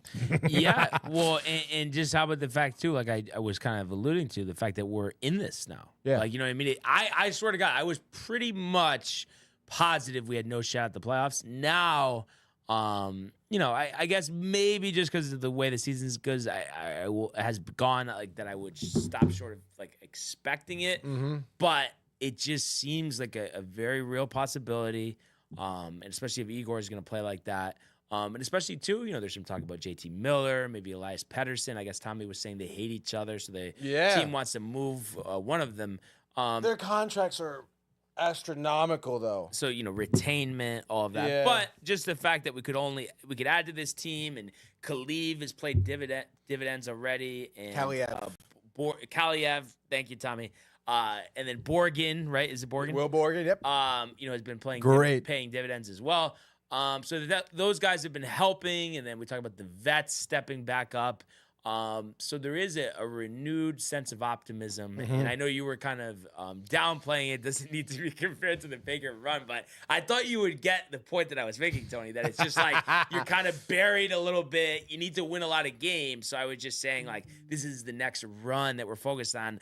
It's not an exact comparison. I'm not expecting, if they make the playoffs, to flame out in the first round. That's not what I was saying. I feel like you get my gist. Maybe you're just trying to be funny with Riley, but no, I do get what you're saying. Yes. Yeah. I mean, it is a run that they can go on. Right. For sure. And I'm not sure. I'd have to, honestly, we should look at their schedule upcoming too. Manageable. Manageable, yeah. Because like I said, I mean, it's about who gets hot right now, and if the Rangers are playing well, you're just looking at the wild card spot. Columbus has one wild card spot, so does the Ottawa Senators, which is kind of funny. Because when you think about both those teams in terms of playoffs, not a ton of appearances, at least in recent history. So you'd imagine maybe this latter part of the season, you see Columbus maybe drop off, maybe Ottawa, and as teams like the Rangers, maybe even Montreal start heating up, they can figure something out to grab those two spots. It's going to be really tight, dude.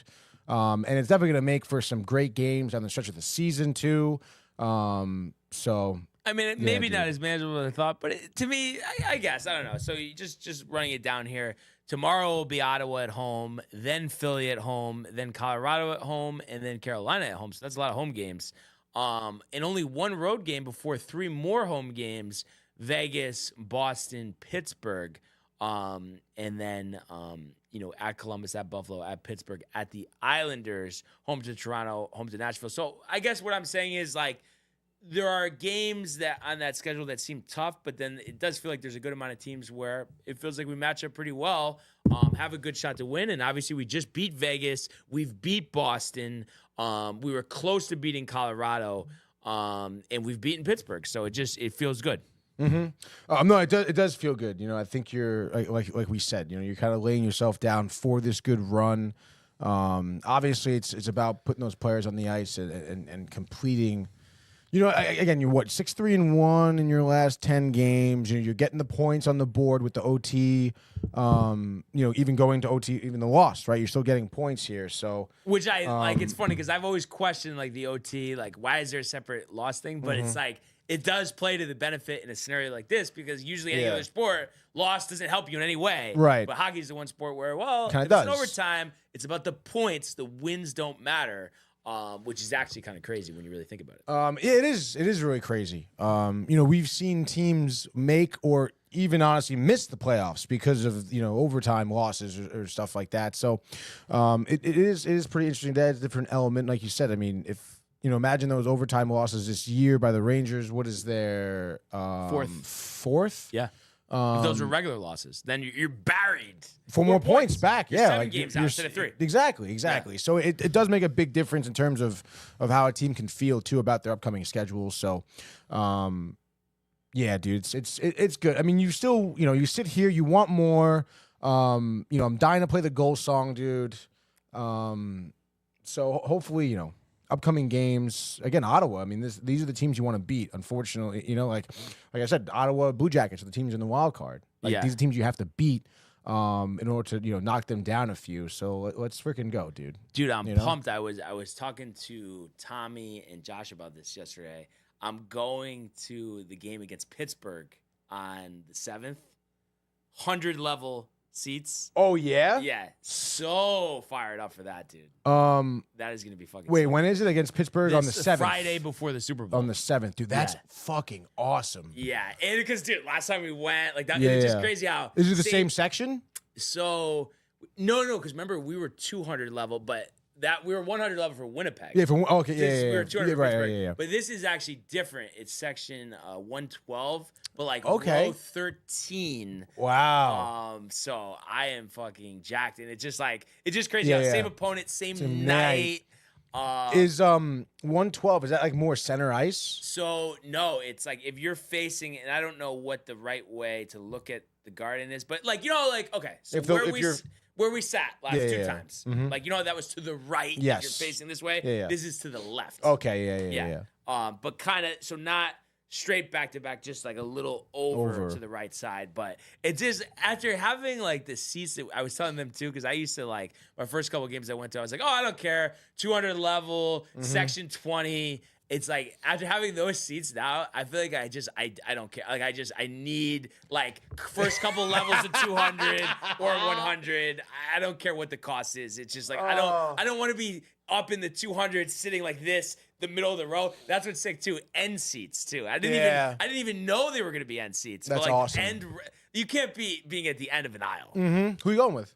Brandon. Oh, nice. Yeah, so he was rallied because he went to his first game last year. Remember, we went to, I think it was the Flyers game, if I'm not mistaken. And that was the game too. They're down 3 goals or something. They're coming back. So he was all like riled. Jacked up, dude. dude. Wanted to go again. So that's awesome. I can't wait for that. And I mean, I know obviously things haven't went great for the Rangers this year. Pittsburgh has been struggling. So, you feel like we beat them then. Maybe we could beat them again. And I just feel like it's always sick too, even though, obviously he's not at the peak of his powers, but it's like to see Crosby, second game seeing Crosby. Crosby, this year, so Malkin.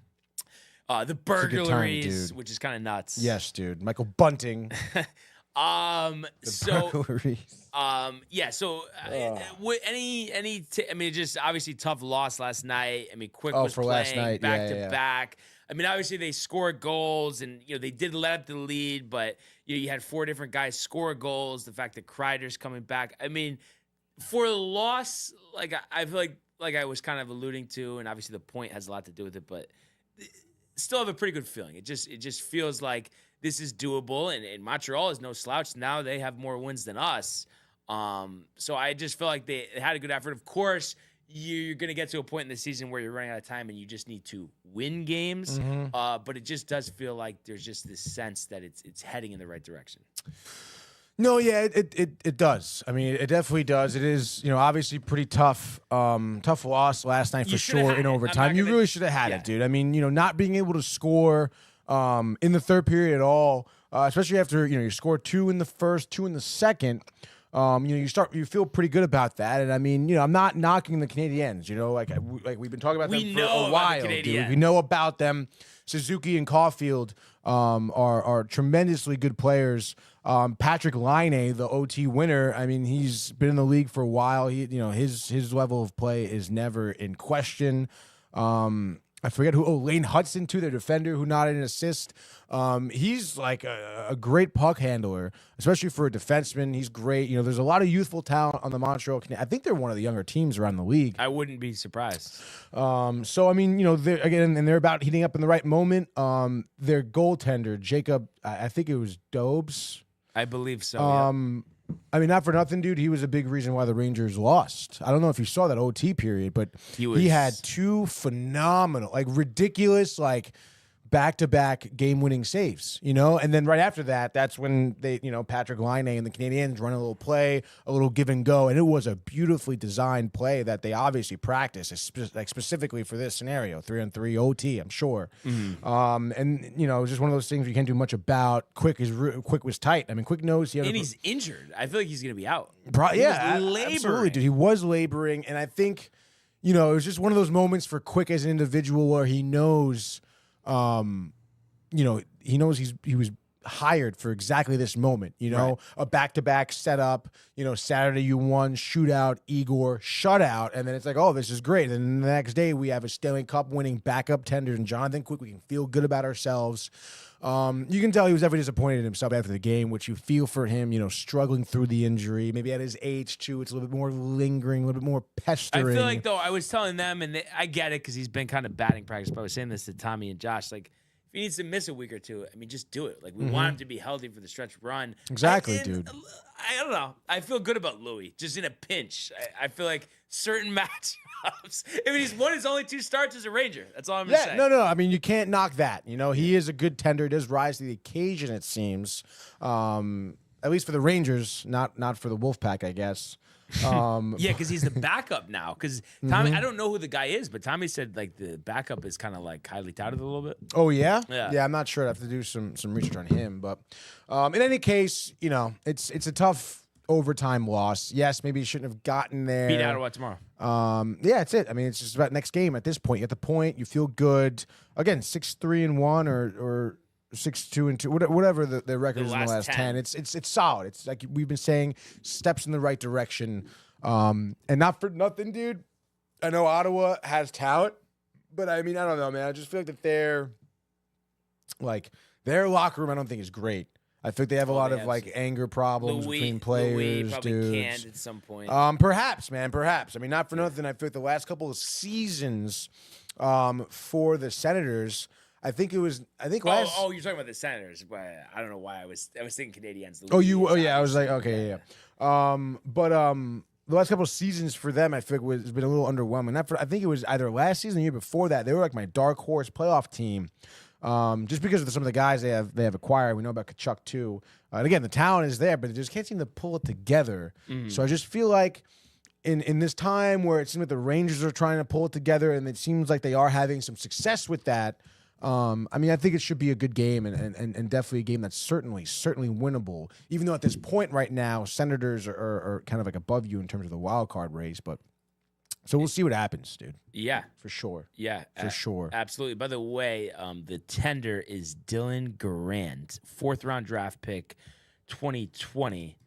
And I want to see if this is going to show me. So Canada, eh?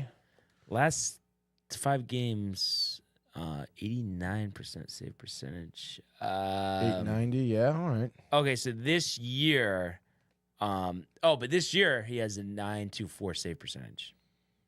2.29 goals against 12. Oh, that's great, dude. So yeah, he's been doing pretty well. He's 12-6. That's our guy. Yeah, that's a good guy right now. That'd be sick if it's like he ends up becoming a better version of Gorgie. You know what I mean? That reliable backup. Yeah, I mean, you know, not for nothing, dude. I mean, you know, we've seen the Rangers organization like pump out tenders. You know, pump out backup tenders as well. You know, always have a formidable kind of 1-2 punch there. So. Let's freaking go. Tommy also says he's a pretty highly touted prospect. So, yeah, good to have that. And it's also good, Tony, to have a bunch of games here to do a Monday Frozen Frenzy. Absolutely, Brian. Pipes ready. Let's go, dude. First frenzy in a while, Brian. Yes, all right, dude. Dude. I don't know. Let's get started here on this Monday, January the 20th. Flying by here, and we're starting off with some early games, baby. 1 p.m. TD Garden, Boston, Massachusetts. We have the Bruins playing the San Jose Sharks, dude. San Jose is coming into Boston at plus 200. The over-under is 5.5. First time these two teams are facing each other. Both teams struggling as of recently. San Jose, I mean, struggling all year long, I guess, but they're losers of 4 of the last 5. Bruins right now, losers of 3 of the last 5. Just lost in a tough shootout against Ottawa. Obviously, Bruins, another one of those teams reaching for a wild card spot. What do you got here for your Sharks, dude?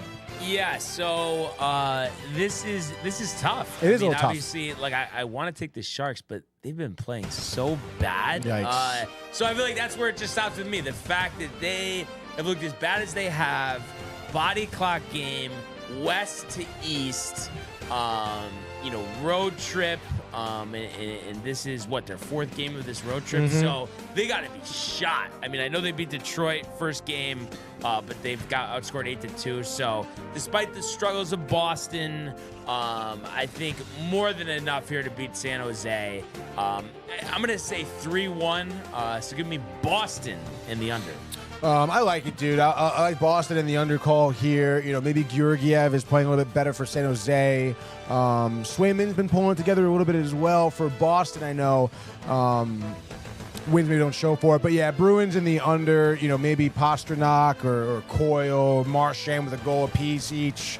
And there's your 3-1 score. Let's keep it moving now. 3 o'clock, dude. Just 2 hours later, we're going to go back towards the west here. Colorado, the Avalanche, play the Minnesota Wild, Brian. Minnesota coming in here as dogs, of course, plus 190 here on the road. Earlier this month, the Avs took care of business in Minnesota, beat them 6-1. We know the deal about Minnesota. They're a great team, but in terms of hot teams, the Avs have been killing it, dude. They're winners of 3 of their last 5. Obviously, when you think about what they looked like at the beginning of the year, they're vastly different. The Wild struggling right now on a little bit of a skid. Losers of 3 in a row. 4 of the last 5, Brian. Does Minnesota have what it takes to bounce back, maybe? Yeah, this is a real tough one for me. I feel like, admirers of both teams, I think they both have a lot of talent.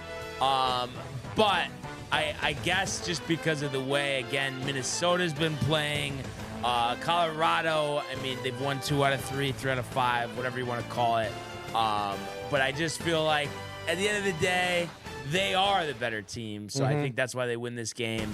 I think it's close, but I think they get a late Nathan McKinnon goal, maybe 2 minutes left in regulation. So let's say the Avs are going to win this game 4-3. It's going to be Colorado in the over. I like that call here for the Colorado win. I think this may go under, to be honest. I don't know. I just feel like Gustafsson is due for like a really strong game. I feel like I haven't really seen him have like a shutout in a little bit of a while, I feel. And I know the Avs scored 6 on them, on Phillips specifically, but I feel like he's going to be back here for vengeance, dude. So he'll have a good game, but maybe like late in the second period, early in the third period, you'll see a couple goals from Colorado. I say that winning this one. I'm going to say 3-1. Cale Makar, 2 goals. One of them is the empty netter towards the end there. Avs and the under. Next game, dude, we're moving on to 4 o'clock. We're going to Seattle, sticking around the West Coast here. The Kraken taking on a team from the East, the Buffalo Sabres. Buffalo here plus 105, which is pretty interesting. Not a lot of value on that one. Vegas trap. Over under is 5.5. Kraken beat the Sabres earlier this month. About 9 days ago, 6-2. Since then, the Kraken have beaten Pittsburgh. They've beaten LA, but lost to Winnipeg and Detroit. The Sabres have beat 3 of their last 5 teams faced here. They're coming off a loss against Pittsburgh. What do you say over here, man? Kind of also a pretty tough call. Yeah, tough call, but I just, I know it sounds so just basic, but I just feel like the Sabres suck. You know what I mean? It's I understand, Tage Thompson, Rasmus Dahlin. I know you've brought up his name before too, Tony. I have. But yeah, I just think not that Seattle's great, but I just think they're better than Buffalo. Again, we're going east to west here. So give me the Kraken. I'm going to say 4-2. So give me the Kraken and the over. You have a soft spot for Lindley and the Sabres. I know back a couple of years ago, the road trip to Buffalo, all that. They've been such a disappointment, though. They should be back. It really is crazy because I feel like that's just the story that you would ask every single Buffalo Sabre fan. Is and that every single Buffalo Bill fan. Honestly, yeah, different things, but same idea. Same idea where it's just like they've just been disappointing. Yeah. And it does suck because I feel like, there's guys I want to root for on this team, but not for nothing, the Kraken. Joey Decor's having a good year. I know I'm high on Luukkonen for the Sabres, but I think right now Decor's been playing really well. Give me the shutout for Decor here. Kraken win 2-0.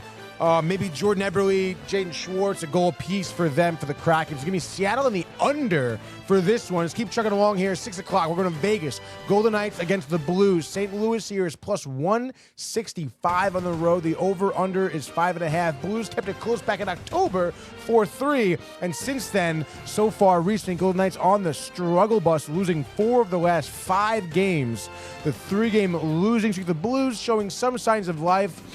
Beat Calgary back-to-back. What do you got for this, dude? Yeah, I got to go with the Knights. 18-6 at home. The Blues, the value, the 165, but we're good at the odds if you don't win. Yep. So I think this is a nice and tidy I'm going to say 4-2 win for the Knights. Jack Eichel with 2 goals and 2 assists. Let's give it the Knights and the over. Yeah, I don't know, man. I'm gonna have to go with the team that's maybe a little bit more hot right now. They just lost to Utah, but I just feel like, I don't know. I feel like the Blues can handle this one. I know they're in Vegas here, and I know they lost in Vegas 4-3 in October. But I mean, not for nothing, the Knights losing to Nashville, losing to Chicago, they lost to the Rangers, as we know as well, earlier in the month. I just think they can't handle it. And I know their road record isn't great. Maybe they're back home, but I don't know. Give me the Blues here. I guess Jordan Kyrou. I haven't heard this in a little while. Hat trick for Jordan Kyrou, one of the faster players in the NHL. They can't handle it. Blues going to win this one. I'll say 4-2 here. So it's Blues and you're over there, Josh B. Keep chugging along here. Back to our somewhat normal time slot. 7:30 NHL Network Toronto. Maple Leafs facing off against the Tampa Bay Lightning. Tampa Bay here plus 105. The over under 6.5 so far this season. Maple Leafs have had Tampa Bay's number, beating them 2 out of the 2 times they faced. Both teams, speaking of the number 2, are on back-to-back wins here. Lightning maybe seem to be heating up at the right moment, but what do you got here? Yeah, I mean, you know, Maple Leafs getting those first 2 matchups of the season. So it's kind of tough, but we've seen Tampa mediocre on the road, strong at home. So I know I'm kind of going a lot of chalk here, but I think it's going to be a great game. I'm going to say an overtime game, but give me the home team in Toronto, 5-4. We're going to say Austin Matthews, game winner, overtime, Maple Leafs over. I mean, how do you not agree with that one, dude? I mean, it is Toronto Maple Leafs 18-9 at home, Brian. So you got to appreciate that. I think they'll keep the Lightning honest here. I don't know about overtime. I think in regulation, maybe Maple Leafs, good defense down the stretch, Lightning empty netter. Maple Leafs win this one 2-1, low scoring. Leafs and the under, dude. Next game, 7:30 to 4 games left here. We're going to UBS Arena in New York. Finally, a familiar territory as the Islanders take on the Columbus Blue Jackets. Columbus coming in here plus 145. The over-under is 5.5. Of course, we know the Blue Jackets just lost to the Rangers. Shootout snapping, I think, a 5-game win streak for them. But it does seem the Blue Jackets did beat the Islanders 2-0, but earlier in the season. Islanders, they've been kind of a middling team all year long, kind of a toss-up, I suppose. What do you say here? Yeah, this is tough, but no, you know what? I don't care, because you would say about the odds, I mean, these odds are ridiculous. Why the hell is Columbus plus 145 here? So I don't care, though. I just think the Islanders, I mean, the way that they played this year, the 7 overtime losses, I think it's nonsense. So Blue Jackets have been hot. I think they continue that. I think they win this game 2-1 in overtime. I would imagine a league-high 8 losses for the Islanders. Wow. So value here, Josh B. Pick of the night, Columbus in the under. First dog. Wow, that's crazy. I think I'm going to go with the Islanders this one, to be honest, dude. Maybe they are in my head a little bit here. It is way too inviting. It's kind of crazy. I'm going to say that the Islanders come out here, and they're going to give Columbus the old Long Island beatdown, I think. Give me the Islanders here. They win 3-1. Very physical game, maybe a couple of fights. But like I said, Islanders and the under at the end of the day. Last 3 games of the night here, 8:30 p.m. We're going to Chicago. They're playing the Hurricanes. That's right, they play the Hurricanes. Carolina, speaking of the Vegas odds here, minus 300 coming in here on the road. We know why. Over-under is 5.5. Not for nothing, the Hurricanes could score 5 goals on their own. First time these 2 teams are playing each other. Bedard, the 41 points in the year. It's nice. Rest of the team kind of sucks, dude. What do you got? Yeah, I don't know. Just feeling kind of crazy here. I'm going to say Stop it. Blackhawks 3-2. Bedard, the game winner, last 2 minutes of regulation. We're going to say Blackhawks in the under. Shock of the night. That is a shock for sure, dude. I think I'm going to go chalk, though. I'm going to go Canes. Roslovic, 2 goals and an assist. Come on, dude. And I don't know. I mean, maybe Bedard scores, but I'd say Hurricanes take this one. I'll say 4-1. So Canes and just on the under, dude. Last 2 games here, we're going to Utah sticking around the Delta Center as the Hockey Club take on the Winnipeg Jets. Winnipeg minus 165 coming in here, Brian. The over-under is 5.5. Jets took care of business in the 1 game they faced with it so far. Jets shut out the Utah Hockey Club 3-0. Since then, though, Jets kind of been like struggling a little bit, I guess. Just lost to Calgary 3-1, but still winning 3 of the last 5. Utah not. So what do you got here for the Jets as a chalk? Feeling kind of crazy. Come on. Yeah. Yep. All right, fine, Winnipeg, they've had some of these losses recently. And I think this is another one on the road. Just the rare kerfuffle, Kirks of the season, whatever. Wow. I'm going to say Vizmelka shutout, Tony. 2-0 Utah under. Yeah, no, I can't see it. I'm sorry. I think it's going to be chalk here. I know the Jets here, surprisingly tough away record at 13-8, but Utah is just one of those teams, as Brian would say, they just suck. Even though there is talent there, and they're not like as bad as Seattle, I don't think, in terms of that. But nonetheless, dude, it's chalk. Jets 4, Utah 1, Jets and the under. Next game here, last game, late game, 10:30. Are you staying up to watch the Kings take on the Penguins? Brian, do a little scouting report from when they play the Rangers again. Pittsburgh plus 155, over-unders 5.5. Penguins actually beat the Kings in OT 3-2 early December, and this will be the second and final time these teams face each other. Similar, I guess you could say, records as of late. Struggling to get some wins here. I mean, who do you see kind of maybe in this get-right spot? Because both teams need to win. Maybe it's because we're past the 2-hour mark, but I'm just feeling still crazy here. I'm going to say give me the Penguins. Losers are 4 out of 5.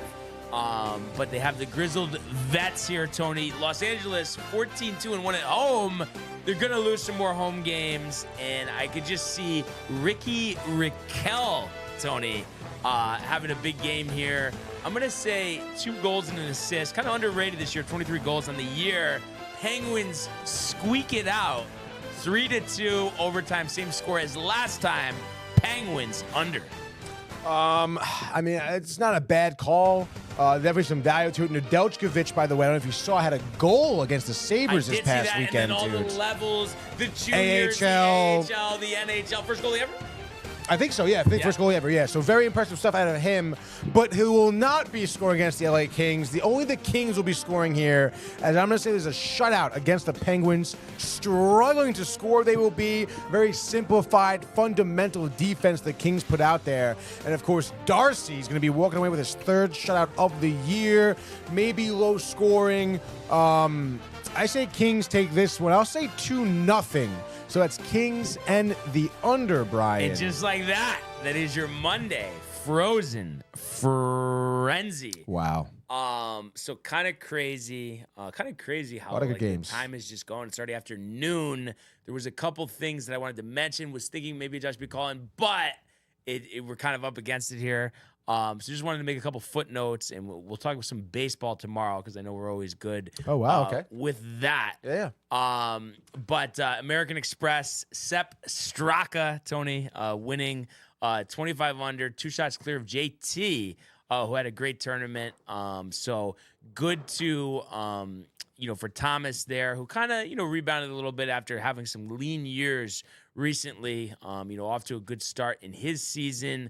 We got the Farmers Insurance Open coming up, starting on, I believe, Wednesday, because they don't want to have the confliction with the AFC Championship game on CBS. So an odd kind of, Wednesday to Thursday, Saturday slate rather than a Thursday to Sunday slate. So that should be a good one. And, we'll talk about that, I guess, tomorrow, actually. Kind of crazy how the week just sneaks up on you with the different start time. Jason Day also tied for 3rd. Patrick Cantley tied for 5th. Charlie Hoffman, the grizzled vet, I believe 47 years old, opened this tournament 65-63, finished 69-71, but still a great finish there, tying for 5th. Yeah, it was a good tournament. Great sight lines. La Quinta, California. So definitely a good tournament as the PGA Tour season rolls on. Also, they announced because of the wildfires, the Genesis Invitational Tigers sponsored tournament will be moved from that location when that tournament gets underway, I believe in a few weeks. So disappointing, no Riviera this year. Obviously, you understand, given the terrible circumstances. Also, somewhere, I know he's locked in inauguration-wise, Michael Butka, a little nervous. UConn Creighton? losing to Creighton, Not good. 5th loss of the year. I think they only Did he lost go 3 to that games. game? He may I thought he was talking have. about If he going did, to he Creighton, might have yeah. went. He might have went, but he's still Hurley jacked. But obviously, 5 losses. Hurley even saying the team is soft, which is kind of interesting. Probably a little reverse psychology. But fully expect Huskies to be in the tournament. But it's one of those things. You just got to get buttoned up if you want a chance. But That's right. Like I said, I just thought going into the year, odds against a run to the top. But, I think some things to clean up, and I think they will. But definitely surprising to see them lose 5 games so far. Yeah, that's for sure. It's funny because I know last week, Michael Buckta and our Michael got into it a little bit. Yes. Early into the NBA, dude. Oh, man. I should have tagged you guys because there was a couple of times where, I was waiting to go to the pool. Sam was getting ready, so I actually put it on in the TV in the room. Oh, nice. And I happened to be watching when he was talking about that, and I was dying laughing the way Mike was just like, Michael, listen, I hate to tell you, but he doesn't, care that much. He's going to go to the NBA.